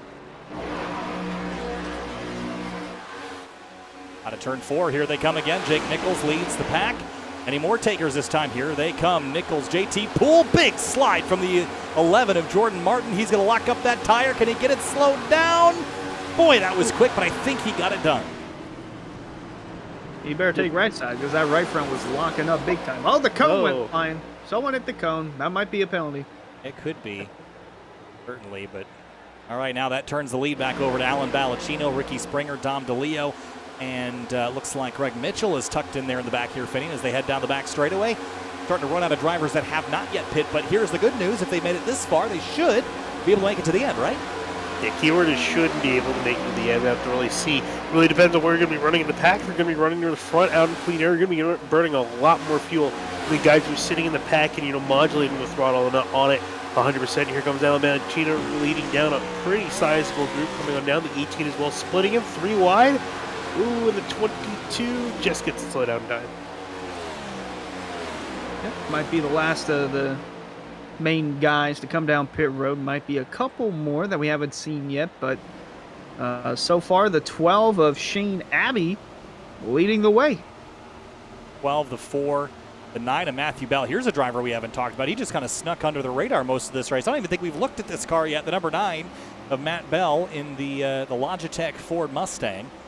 Quietly sneaking around tonight. It looks great, doesn't it, Finney? That is a great looking car. It's very solid. Only 2 colors, but very simple paint scheme, but very effective paint scheme. That 9 Pond, the really good looking race car, and it is coming down pit lane now. Yep, this is all of IRLC Motorsports, a new team coming in. Abbey looking a little too hot coming down pit road, but IRLC Motorsports running 1, 2, 3 at the moment. And it looks like the 01 of Beverly might have come down pit road as well. Oh, and the 12, I think just went flying to the wall as well. Yep, add that to the list. That's a painful way. Oh, and in the box wrong as well. Oh, this is just a painful. Hopefully those. Painful cycle. Hopefully the pit crew members have body armor on. not the same type of body armor, but you have to hope it's the same, because that was not exactly a graceful pit entry. Look at this mess out of turn 4. Everybody's in this pack. And this is everyone getting back up to speed, and guys fighting with the guys who are already been out there running some laps. So seeing guys going 2, almost 3 wide, getting up to speed. And the cars that should cycle to the front of this pack, Hunter, are, I think, the 22 of Dom DeLeo is going to be the leader of this race. Actually, the 9 is. He just came off pit road right there. He's just in front of the 22. So the 9 of Matthew Bell with a great pit stop, but once again, not up to speed. And speaking of up to speed, Eric Weiland down on pit road. Lots of chaos down there. Get us up to speed with what we caught up with. Yeah, guys, I'm standing down here on pit road. Pretty much every single driver that's come down has taken 4 tires and fuel. The only unique ones I've seen, Brad Slaughter taking only right sides on his stop. As you're going to hear the pack come by me here. Chris Seidenfaden, only 2 tires on his stop as well as packing. Weishart guys were the first to pit, bringing everyone else down with them. Also, one other note, Danny Ware speeding on entry. Just has to drive through to clear that. And that's pretty much going to take him out of the race without a yellow here. These guys will be good to the end of the race. Finney and Hunter and Kyle, So expect green flag racing the rest of the way unless they decide to junk it. Well, thank you, Eric. I think that's a pretty good chance. Now, the pit lane penalty, again, I wouldn't say it's not catastrophic. Let's just be honest. It's probably going to be yellow before the end of the race. The best thing you can do right now is find a buddy and don't go more than one lap down. Keep yourself in contention for that lucky dog or to get the wave around here because I think you're going to need that opportunity here, Finian, as we hit 30 laps to go here from Daytona. Yeah, now we're really starting to get down to the nitty-gritty, assuming that everyone can make it to the end, which I think we're sitting more in the side of everyone can make it to the end. Now it's going to be the sprint. We were talking about this being an endurance race. When we knocked off 70 of those laps, we're down to 30. This is pretty much the length of the duels that we had last week for these guys. So it's a sprint all the way from here on out. Now, any give and take, I think you could throw that out the window. It's all just take, as we saw an aggressive move there on the back straightaway. Oh my goodness, was that the one of Seth Noel? Indeed it was. Take a look at our Simrat market replay here. It looks like, or it might have been the 32 GT Pool. Yeah, off the bumper of the one. He just went for a ride there, Hunter. Yeah. Man. And he's back to bumping the 91 of Jake Nichols. Boy, it's starting to get intense up front. This isn't even the main pack. Well, technically it is, but this is all for fourth. The top three are about a second in front of this group.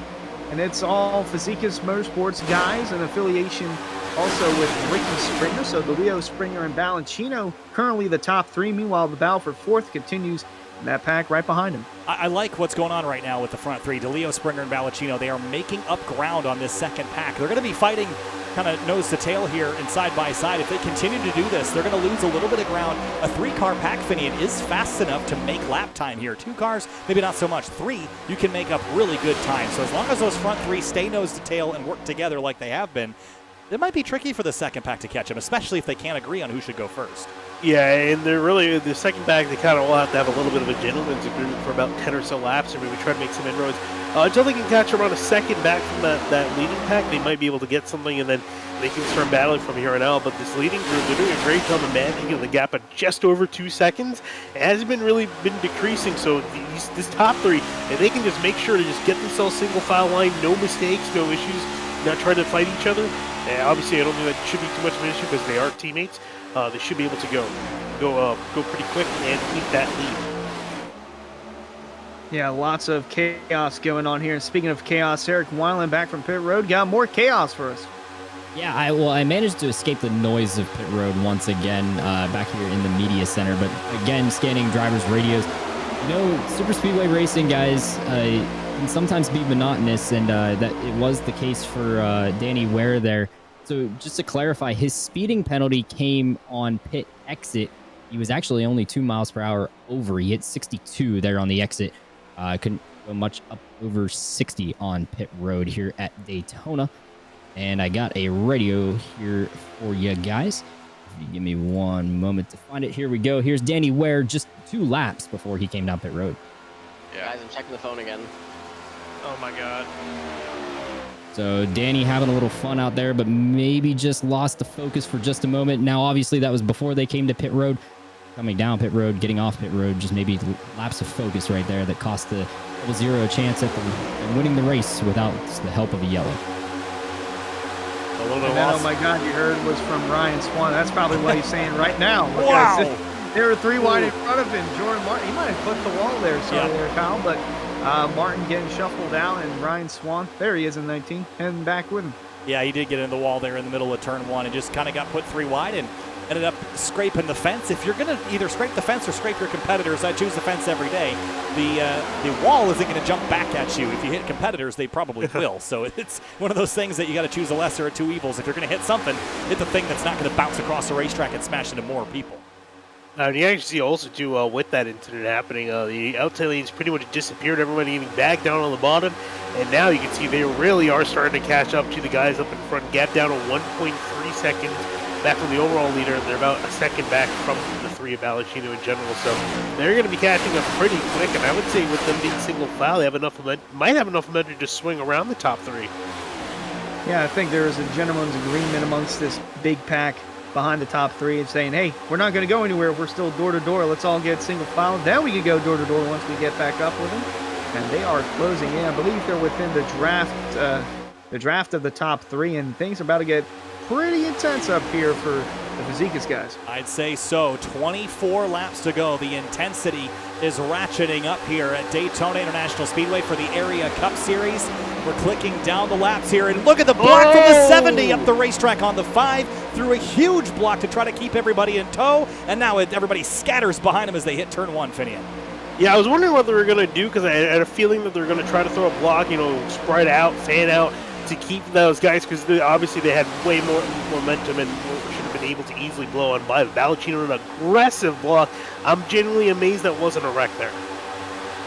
It was almost a wreck. Almost had another wreck in the 3-wide pickle with Seth Noel and 88 of Slaughter nearly making contact, but now Valentino, scratch that. It's the 7 of Scioli leading the way on the outside now, and they're catching lap traffic. Boy. That is the 00 of Danny Ware. Everybody stay calm. This is in the middle of the trial.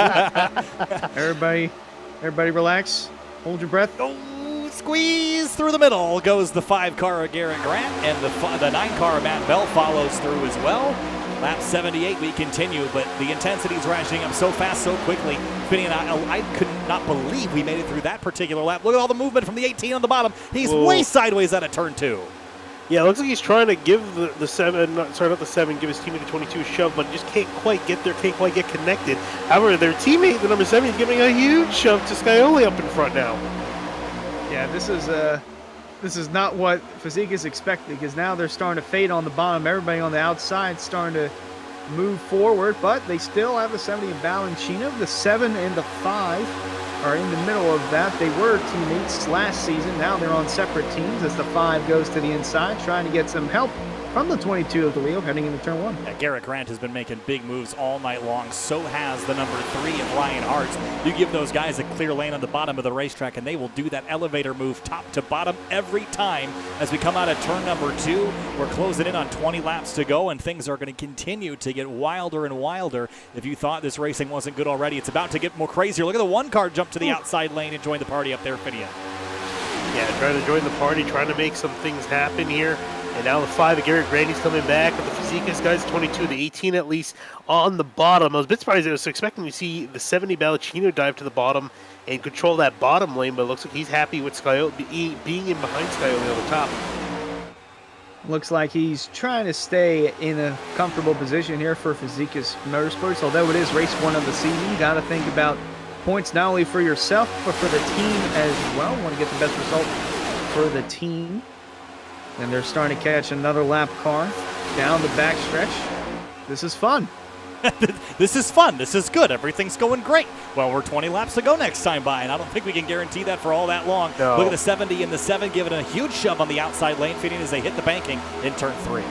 No, it is going to get more nerve-wracking with having the lap cars before guys are able to move out of lane and kind of make things work. But now it's going to be getting to the point it's going to be less and less likely that's going to happen. You just see them slowly snaking their way around the lap car, but these lap cars you're going to probably see starting to be used as some picks, and we've seen that happen in the past. I think that happened particularly in that Outsiders race. One driver used the lap car as a pick to try to make a pass happen, and that ended up causing the wreck. Wouldn't be too terribly surprised if we see something like that happen here.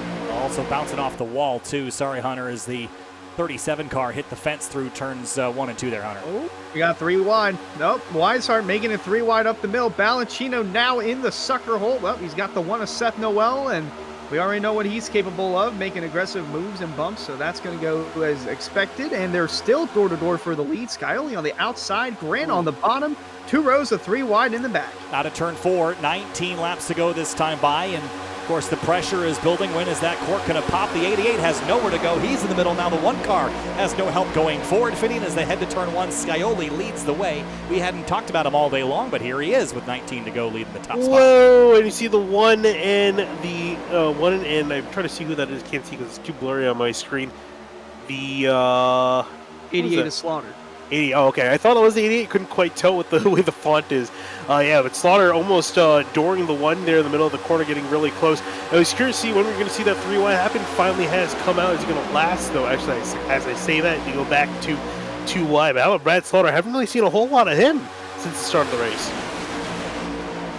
Well, Slaughter's in it when it matters, and we're starting to get down to where it matters. That outside lane Starting to get more squirrely. Springer on the bottom with a big bump from Balancino. And out comes Noel, making it 3 wide on the outside. They're going to head into turn 1. It's going to get tight. Oh, boy. Oh, man, that was 3 abreast. The 3 car still trying to make a lane up there up top. The 33 didn't want him to go there. The 1 and the 7 are hooked up top as they head through the banking at turn 1 and 2 onto the Daytona super stretch. Battle for the lead with 18 laps to go here in the area 500. Lots of movement side to side as they head down the super stretch, Finian. Yeah, there you see Brad Slaughter lining up in behind. He's making the moves happen. You see the 18 dropping like a rock. Absolutely no momentum with no one to help him. Directly in behind now, Balancino giving him the shove from behind. You see Scioli, the 1, and then the 88 up on top. And it's going to sound like a cop-out the way now that I'm saying it now. But I did prick in my head. I did prick Brad Slaughter to win this race, and he's come back to try to do it. He's the defending champion for a reason. He makes the aggressive moves when it matters most. And got 17 laps left, so you got to make the most of your opportunities. He's trying to do that. Third car on the outside lane, trying to make it 3 wide on the outside, and Seth Noel going to be in the middle here down the backstretch. Boy, that was tight. The 1 car has nowhere to go. He has to bail out. The 88 is Slaughter. Just slaughtered the 1 car as he went to the outside lane, and now he drops from, 2nd to 12th in half a straightaway. Now the 11 car picks him up in turn 3, Finian. What an aggressive move. What a big payoff for the 88 of Slaughter. Now he's just got James Scioli to deal with. I'm curious to see, is he going to try to make a move on the 7 now, or is he going to wait for a better opportunity? Because that inside lane, it looks like they're starting to come back just a little bit. The 70, the 18 getting hooked up a little bit off the nose, almost the 18 getting turned. Oh, look at the 5 up the middle. There they go. Crash turn 1. It's the big one. There you go. That's the rest of them. If they weren't involved in the 1 earlier, they're involved in 1 now. Only a matter of time. Junkyard between turns 1 and 2. Only a matter of time. Where did that all start? I'm not sure. It was interesting because we were looking at the front, almost with the 18 getting turned off the nose of the 70. The 70 was still involved in this somehow. I know the 64 was again. 5 of. Oh, the 5. There it is. Yep. Oh man. We're going to have to watch this. Leo. Ed Robertson's been in like every single caution, literally. Here's a look at it again, and down the front straight. Watch the 64 and the 70, and then the 5 goes up the middle here. He shoots for this gap, gets into the back of the 64, then turns a 70 across the racetrack. Dom DeLeo has nowhere to go. The 11, the 37, the 21 again. Involved in this, and then more involved ahead of that. The 17 took a huge impact on the right front there, Michael Sturgill. And then the 64 got clobbered again after that. I think one guy we definitely got to ride on board with Nichols is that he narrowly made his way on through there. I saw him snaking his way like he was in a movie trying to avoid all this carnage. Watch this. The 64 gets turned around off the nose of the 21, and then right here gets hit by the 13, sends it airborne. And more crashing and impact after that. But I think the other cars involved here, the 17 and the 27. Look at the 27's hit up top here. Look at the 17's ride that he went on.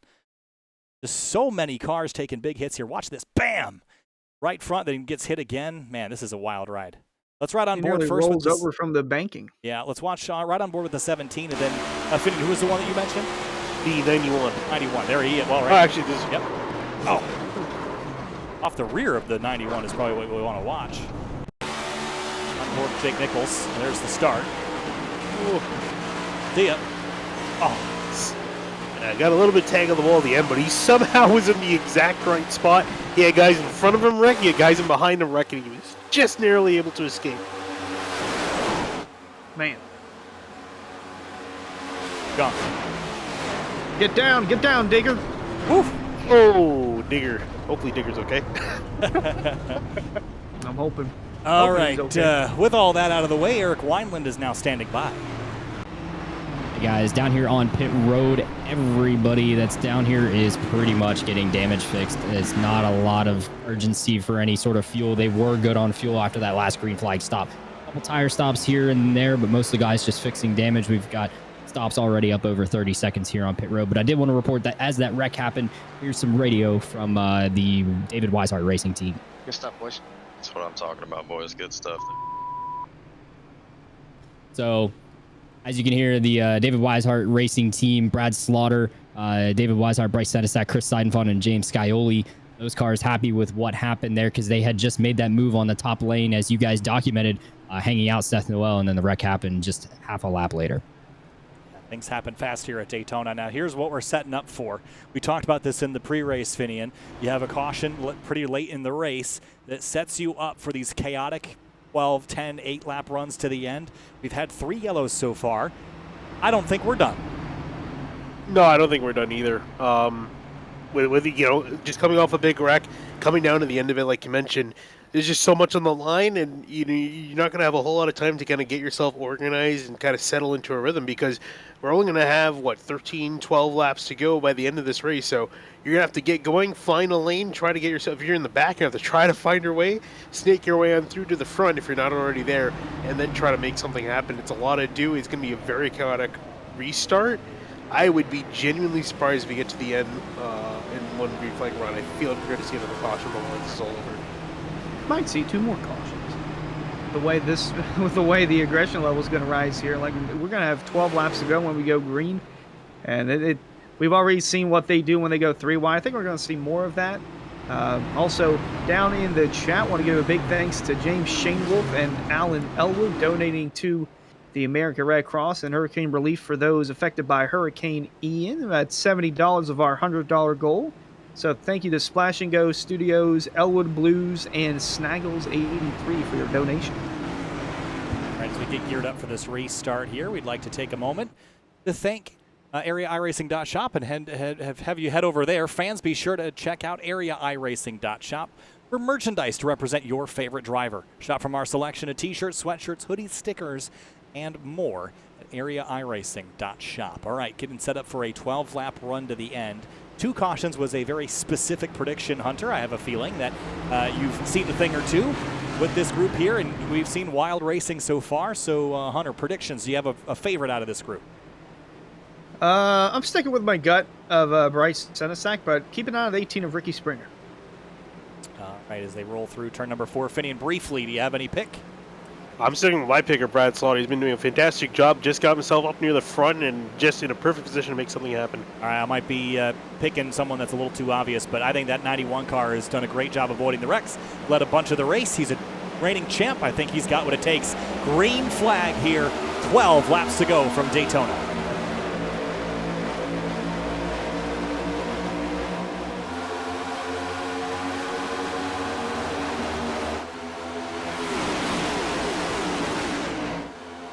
Outside lane getting a pretty big start. James Scioli immediately jumping up in front of David Weishart. The 88 of Slaughter and Ryan Hartz follow through on the outside of the turn 2, Finian. Yeah, you're going to see what they're going to do. They're going to stick to the top, or they're all going to migrate down to the bottom. A big gap back to the 18, who's still struggling to get up to speed. See Noel in the 1 trying to peek out. Look like he might have been tempted to go back to the bottom. Going to stick up near the top. 4 to 5 cars leading that outside line. Ricky Springer down on the bottom, still has help from the 9 of Matthew Bell. And speaking of help, we got our pit road buddy, Eric Weiland, up here. Eric, what you got?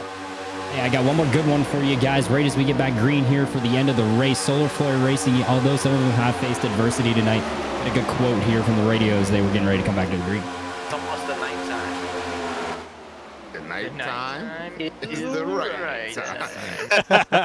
Solar Flare Racing, guys, is looking forward to the end of this race. Keep an eye on that defending series champion, number 91, Jake Nichols, sitting right there in P8, looking for his chance of winning an Area 500. Well, we said that earlier. Nighttime is the right time, Finian. I think that was your quote. As we get closer and closer, we're coming to 10 laps to go. The 1 car moved over on the 18, but he wasn't clear as they come out of turn 4, Finian. 10 laps, 25 miles remain. Yeah, nighttime is definitely the right time. Problem is that everyone else in the field is also thinking that the nighttime is the right time, and that's where issues arise. Still kind of impressed. Not impressed, but I'm still surprised that we haven't seen that Interlane come back into a tone. The top lane seems to be going pretty good. The bottoms can't quite get hooked up between the 9 and the 18.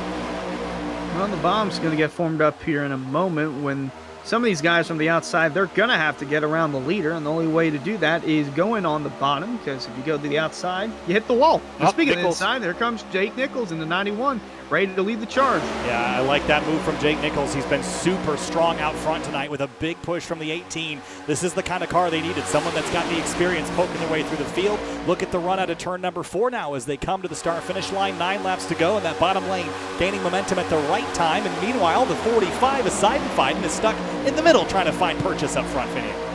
Yeah, it looked like he was trying to sneak his way on through, make something happen, but no one's quite joining with him just yet. Looks like he's got a car off the bottom, off the back of him. Oh, wow, the 91, big slide off the nose of the 18. He gathered it back up, Finian. Sorry about that, but he was absolutely sideways off the bumper of Ricky Springer. Oh, yeah, no, that was definitely a scary moment. I'm kind of impressed he didn't go around, but going to muscle his way through to the top spot. Scioli and Slaughter trying to make something happen on the top lane. Sorry, not Slaughter, that is Weishart behind him.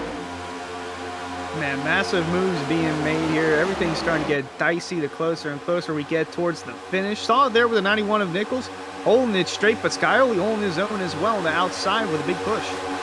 Yeah, Seidenfein still trying to make the middle work here, but the 91 with a push from the 18. Springer has been very aggressive with that front bumper. Scioli has been leading and very fast on the top side with help from the 33 behind. Oh, that's tight. They go door to door through turn 1, pinching that bottom groove here, Finian, trying to make him nervous on the bottom side. Yeah, trying to make them nervous here and back off, getting a little bit separated. Anything they can do just to build up momentum, because now they are very strong. And oh, I just saw someone move to the middle lane. Not sure that was on purpose or not. That was Jordan Martin, I believe, that went down the middle. Or actually, that's 61. 61. Yep. 61 car going down. Oh, 3 wide. Here's the 88 sucker hold out of turn 4. We got 2. We got 3. Oh, down boy. the middle.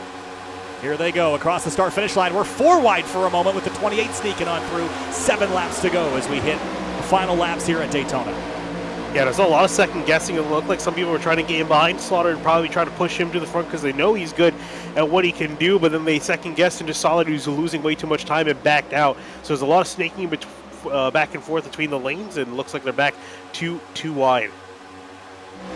Boy, got 2 David Weishart cars up front. Got trouble behind him. The 45 is Seidenfein. The 5 of Garrett Grant.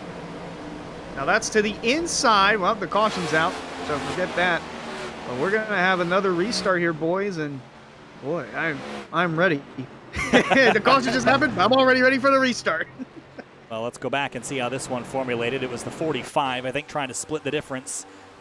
Got to go back a little further to catch the genesis of that, but here it is again. Fairly tame incident compared to the other wrecks we've seen tonight. Yeah, it's going to get into Beckner here, I think, 45 right here. Yeah. Wow, big ride for the 5. Boy, the 61 car had a good view of that.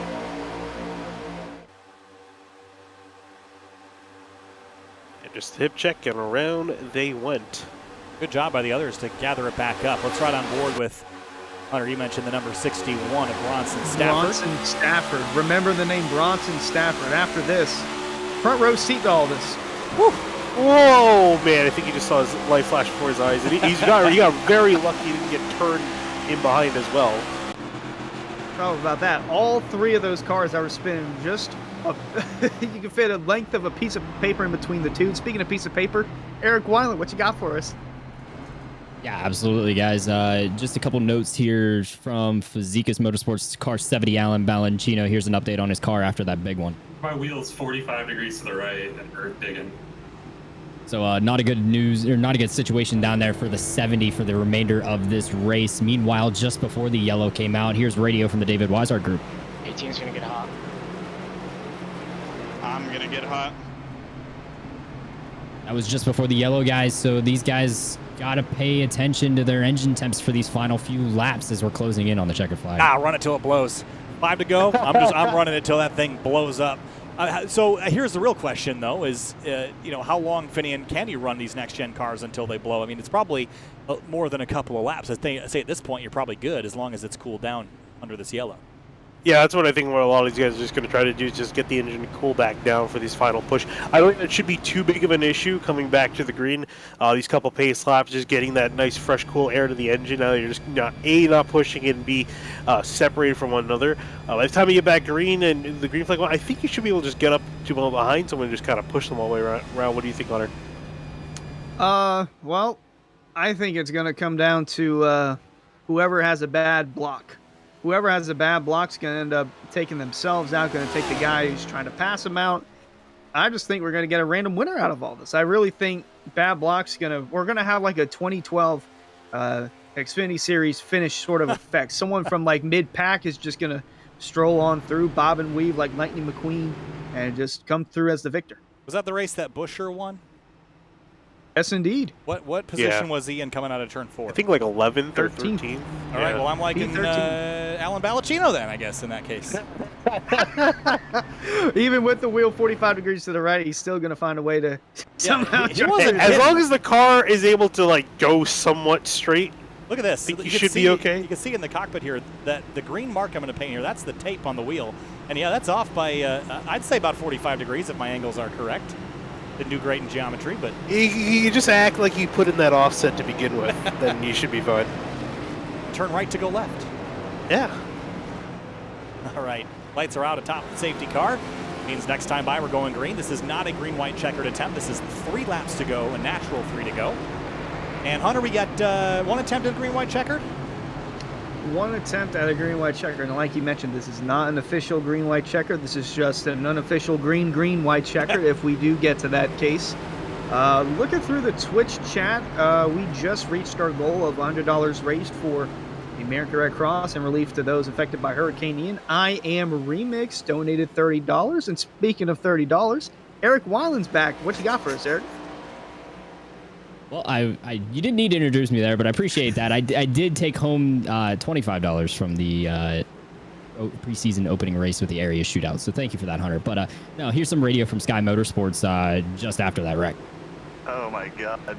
Yeah, I think all of us had a pretty good shot of that one. Dude, it was right in front of me. A wreck right in front of the 2 voices you heard there, Bronson Stafford in the 61 car and also the 19 of Ryan Swan. They're just happy that they were lucky enough to avoid it as we get ready to go green here with 3 exciting laps in the Area 500. Yeah, the Bronson missed that by about as small of a margin as you can miss it by Hunter. Yeah, like I said, remember the name Bronson Stafford. His older brother Matthew's currently playing in the NFL game right now. No, that was a lie. That was a lie. But remember the name, Bronson Stafford. Okay. We'll remember it. We'll see who else we will remember in the history books here in Area 3. Laps remaining in the Area 500 here at Daytona. Green flag back in the air. Remember, if we get to the white flag, we're going green to the end. Yellow before the white. We're re-racking, restacking, and going for a green-white checker. It's Galley immediately pulling up to the top lane. Interesting choice, getting back in behind, getting back in front of Weishart. Then you got the one of Noel, Nichols, and Springer all in the top lane. Hart's times get going. There you see now Nichols diving to the bottom lane. 3 wide in the mid-pack. Springer jumping down with Nichols. Going to get a big push here down the backstretch, but that outside line still tightly formed. Scioli, Weissart, and Noel with the 9 of Bell, and it looks like the 4 of Weaver as well. So first 5 cars on the outside line pulling. Yeah, this is wild. Lots of movement on the back straightaway here. I think we got everybody straight, though. Coming to 2 laps to go. 5 miles remain in the Area 500. Look at them 3 wide. The 88's in the middle. He's been there all night long, but has nowhere to go behind the 16 car of Tom Bourne. Oh, 4 wide. Oh, that's not going to work. Wreck off the tri-oval. There goes the rest of them. Caution. Valentino clipping the 5 of Grant into the Toledo. They're still crashing down into turn 1. The Massive 22 hit still. Just had a hellacious hit in the turn 1 wall, getting tagged up in that. Yeah, well, after the wreck, too, I think they all thought they're going to be clear. Ooh, and the 22 was going to beat you there for just a second. Take a look at the replay here. Yep, you mentioned it, and it was just an aggressive move. 2 to go. You got to make the moves that you need to make, and this is the risk that comes with those moves, and Slaughter tried. Boy, there were a lot of guys that just got clipped in that. There's the 22. Hard hit. The 2 of Greg Mitchell as well. The 5 of Grant got clipped also, and the 70 Balancino was on top of somebody. Yeah, he sure was. Holy cow, I didn't even see that the first time through. The 70 is certainly spent some time airborne here. We can pick up exactly where he was and all that. Here's another look at it as they come through the trioval here. The 70's on the left side of your screen here. Bam, gets up airborne on top of the 45, a Seidenfeiden that was. Then right here tags the 5 of Garrett Grant, who comes back across the racetrack, clips the 22, and then sends him nose first into the outside wall. Bam, right there. And the 21 again sneaking through with a head of steam. I think Bronson Stafford also had a... Yeah, he snuck his way on through as well. Remember the name, Bronson Stafford. Oh, he's sitting right in the middle of all this. It's going to be a great view. Really involved in it as well. Got a few hits. Oh, pretty solid hit to the right front. Whoop. Yeah. That's still 4 cars that slid in front of him that he missed making contact with. He missed the majority of them. We'll give him that. Yes. There's Delonta Ballard's view. Yeah, this is a pile full, just a huge amount of smoke, nowhere to go. Ooh. Left, right, left, right, left. Whoa, just barely made it through. Scene out of Cars. That's Lightning McQueen avoiding the wreck. Just needed to do the 4-tire bouncing off the upside-down car thing. Really impressed me. They go flying 40 feet in the air somehow. This is the X Games 500, actually. All right, so let's reset things here. We're now in overtime here. We're in a green-white checkered scenario. This is our 1 attempt. Should we get another caution flag, the race is over at the time of caution. If we get back to the white flag, then the checkered flag will end the race, and it'll be a race back of attrition. Whoever gets back to the line first will win. A lot of cars still running, a lot of cars wrecked, though. Garrett Grant, Dom DeLeo, Greg Mitchell got tagged up in that at the end. Douglas Newbegin, Brad Slaughter Jr., Bronson Stafford got a piece of that. Michael Sturgill out from a previous wreck. Ed Robertson, Delonta Ballard, Jeff Ryan, many, many more. Still have 21 cars that are rolling. Have 25 on the lead lap as it stands. Yeah, that wreck really took out quite a few big names. A lot of guys are running in the middle of the pack and near the front, and they were all caught up in that with nothing else to do. Eric? Ricky Springer summarizing this final upcoming restart, guys, pretty simply here in the 18 car in the Facecas Motorsports channel. It's about to get crazy. Really, really crazy. So ready to watch this wild finish here, guys. I'm excited to see who's going to make this happen, but I'd say from the radio chatter, keep an eye on the 7 and the 33 here. You might see a little teamwork on this restart. Oh boy. Well, teamwork, well, you're going to need it. You just definitely don't want enemies at this stage in the race. You don't want to get hung out to dry. If you've got buddies, you're going to use them here. The challenge, I think, every time we've got one of these limited green-white checkered scenarios, that you're racing to keep it clean, because nobody wants this race to end under yellow. The challenge is you can't really give up that lap and that opportunity to move forward, Finian. So you have to somehow move forward and also not create a crash that will eliminate your opportunity. That's a real tough line to draw.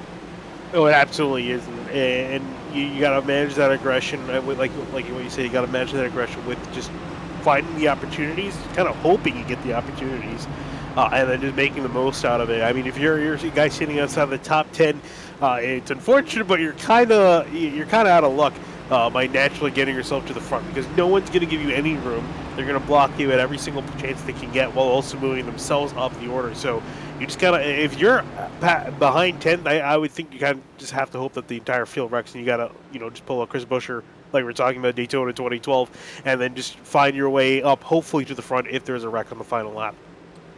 Well, inside that top 10 threshold is the 28 of Travis Beckner. Now, we saw last week Travis Beckner have that aggressive move and close photo finish to win the second duel, and then was immediately hit right afterwards by Hurricane Ian, and he lives over in the Fort Myers area, and he was fortunately more inland than towards the shoreline, because that whole area got destroyed. We're very lucky that he made it out okay. He's currently at his aunt's house because his current house was affected in some way by the hurricane. He's without power, so he almost missed this race, but we're glad that he made it out alive and healthy, and he's running in the 9th spot right now, guys, and wouldn't surprise me if he puts himself in a good spot to potentially win Area 500. Certainly a possibility. Also, just taking a note of lap since pit for James Scioli. 37, even with the yellows, that's cutting it a little bit close, I think. Here we go. 2 laps left. The last opportunity to finish under green. The Area 500 is back underway as they head towards turn 1, Finian. Yeah, and off they go. It looks like the inside lane off to a little bit of a better start. We're talking about the teammates working together. Here comes the one, though, on the inside. 3-wide immediately going to take the lead. That outside lane is not going at all. I don't know what's going on with that outside lane. Everybody on the bottom is moving up towards the front, being led by Seth Noel as they're 3 wide down the backstretch. Yeah, that was a horrific start for that upper groove, and they continue to go backwards, almost like they've got damage they didn't know about or something. Overheated the car maybe, but into turn 3. Oh, they're going to crash through the background. Can they keep it straight and get the race under green? They somehow still keep it straight for now as they come out of turn 4. Can they get back to the stripe? Here they come. White flag is waving. One more lap in the Area 500. Can they get there? Yes, they will. Here comes Dwight Beaverly along with Seth Noel to the white here. Oh, they're crashing in the lead. They're wrecking off. Travis Beckner to the lead. The 28 of Beckner is leading the Area 500 on the last lap, heading into turn 1 with Ryan Hartz behind pushing. Where did he come from? I don't know, but Beckner now leads. Here's Alex Weaver behind. Chris Seidenfeld, and they're going to crash. There goes the 3 car as well. It's a 2-man race to the end. Alex Weaver and Travis Beckner, they have not been up front all night long. Weaver trying to run down the 28. I don't even know what you do if you're Beckner in this situation. He's just got to block the 4 with everything he's got, and they got some guys still closing up on him. Out of turn 4. They're coming out of turn 4 for the final time. Travis Beckner leading the way, the 4 of Alex Weaver. There's not much he can do. It's going to be Travis Beckner. They're crashing big time in the back. Travis Beckner's going to win the Area 500. He restarted 9th, coming to the green-white checkered, and he comes through as the victor in the first race of the Area Cup Series Season 3. Well, it is a junkyard around Daytona International That's an Speedway. understatement. I think every other car on the lead lap got some piece of damage on that last lap. That was spectacular. And some didn't even make it to the checkered flag. But that's it. Beckner got it. Where did he? We have to go back and watch that come into the white, and also just out of turn 4 a minute ago, there was a lot of chaos as they came out of the there were corner. 3 separate wrecks on the last lap. Yeah, let's first go back. 4 actually. There's one on the back straightaway. Yeah, so let's go back and look. Dwight Beaverly was the one that was out front with 1 car here. Let's see how this happened here. Look at Dwight to the outside. This is the unnumbered car here. He's got the 4 alongside him. The 28's coming with a big head of steam. The 1 in right here, they're going to get together, and he just pinches the 1 onto the apron.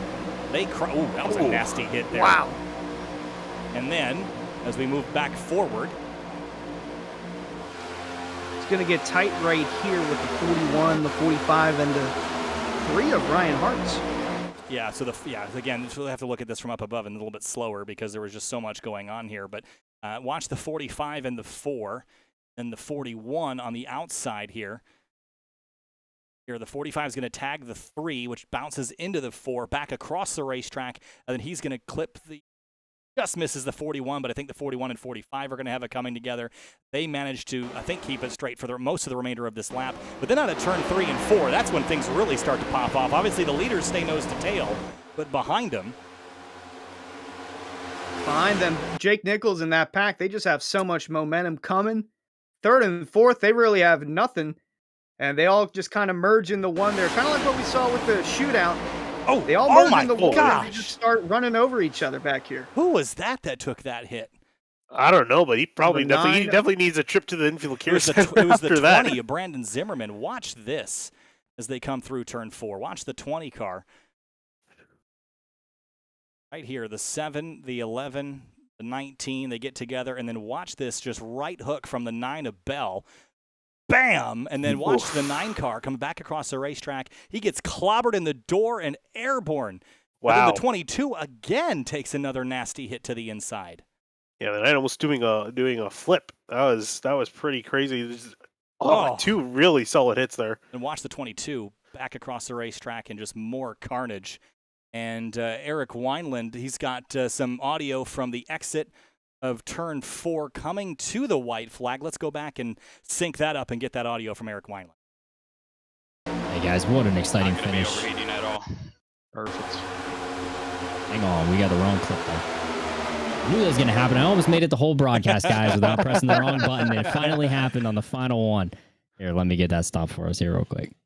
All right, go ahead and line it up right here on the exit of turn 4. Here is the radio from the Miller Racing team. All right, Travis, don't go with him. Don't go with him, Travis.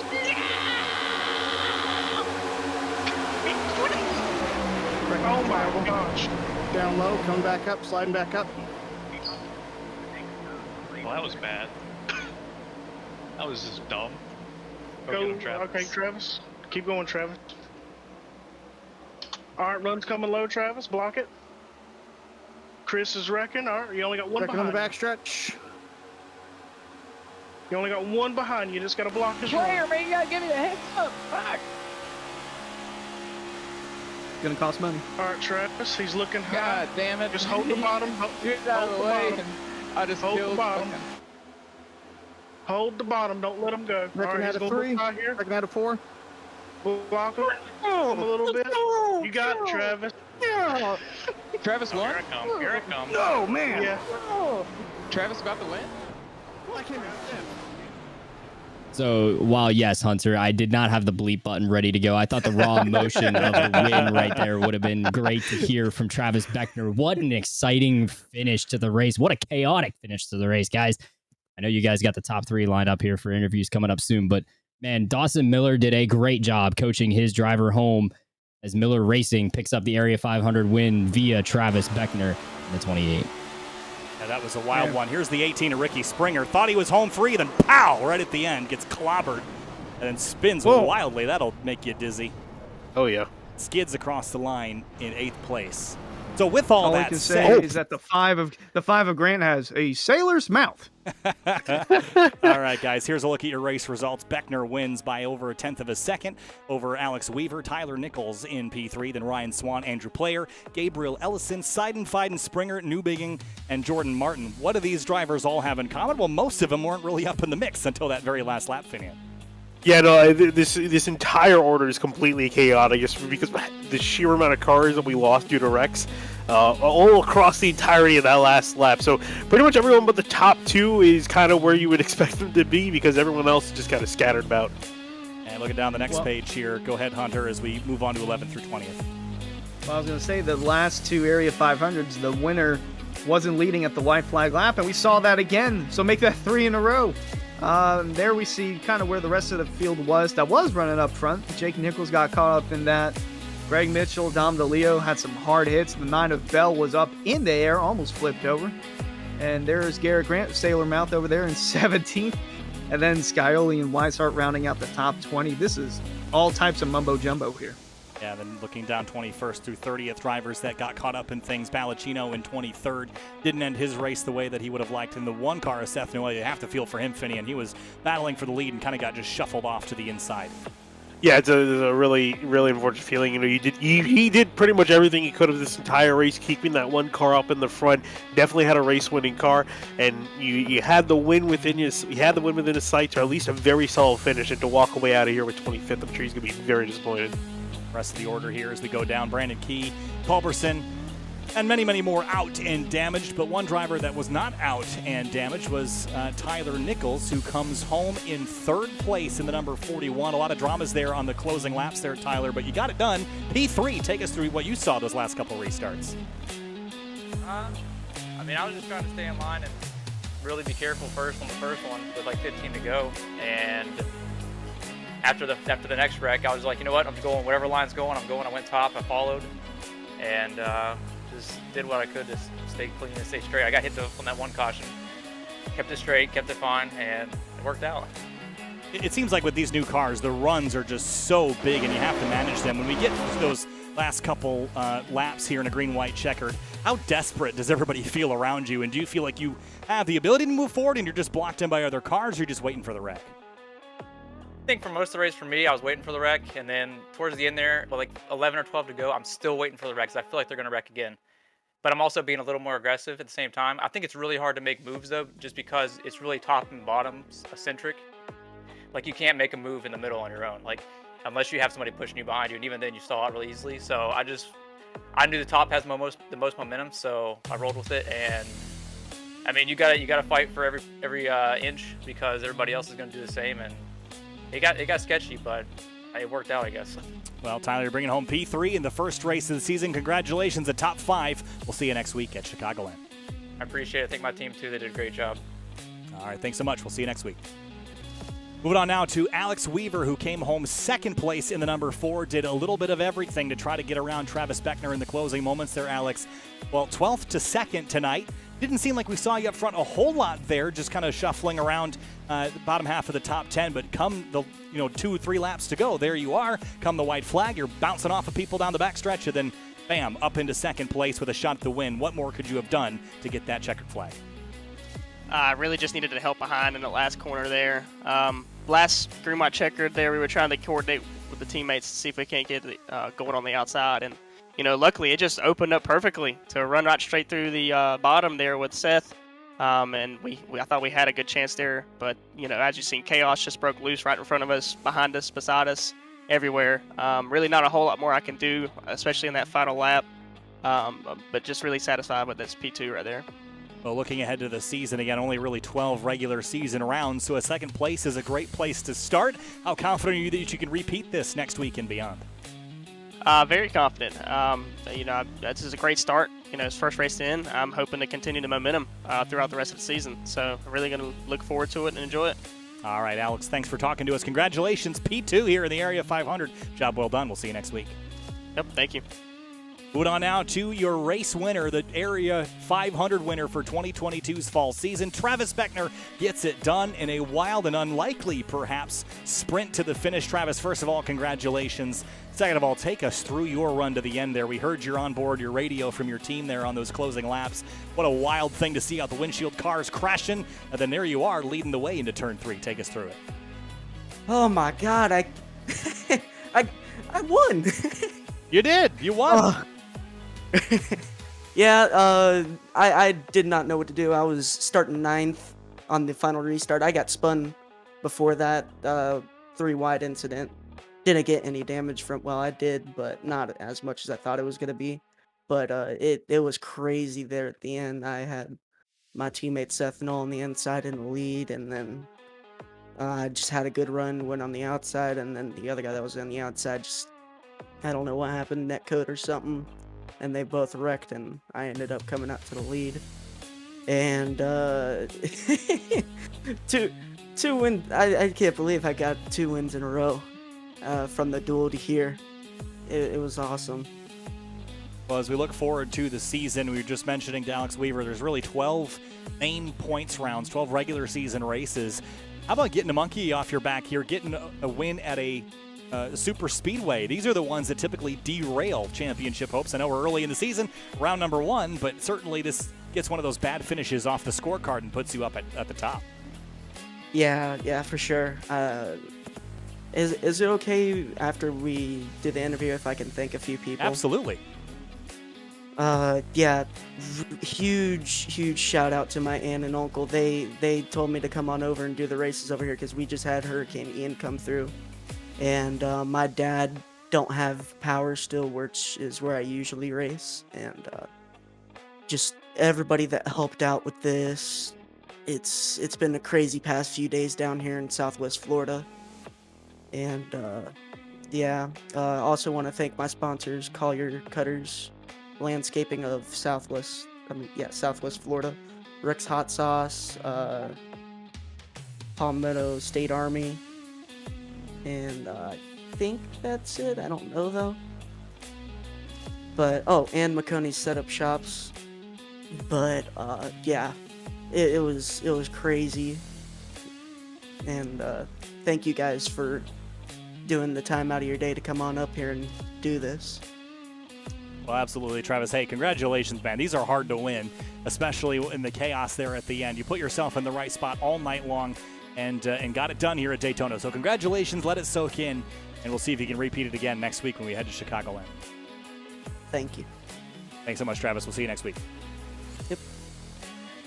All right, guys, let's finish off this broadcast. What a race. What a night for Travis Beckner. We talked about his struggles having to move the racing rig to a different household because of Hurricane Ian. Well, it paid off, and The seas parted this time for Travis and gets it done here at Daytona. First of all, Finn, your final thoughts on this race. It was a wild one through and through, but also some fantastic racing all night.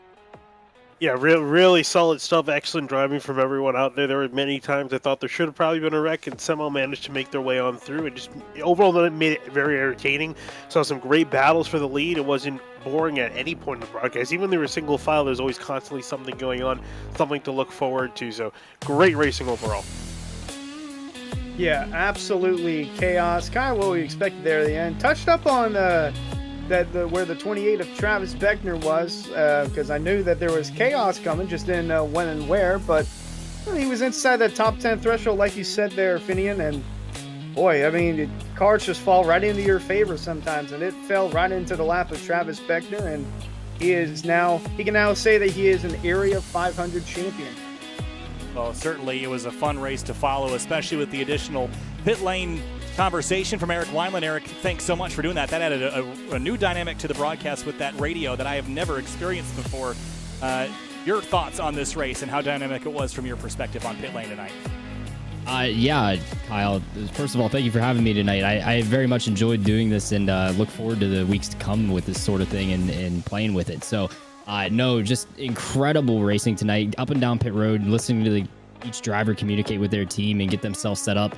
They knew the runs were big. They knew when it was going to happen. It just needed to be in their favor with the numbers. And the seas parted for Travis Beckner. Literally, I mean, you can't get much bigger of a storyline, Kyle, than having your home hit by Hurricane Ian, having to move the sim rig, like you said, and pulling home a win in the first race of the season. And he locks himself into the playoffs. He doesn't have to worry about the rest of these regular season races as we head to Chicagoland next week. I don't know that it'll be quite as chaotic on the radio, but I'm definitely looking forward to it, Kyle.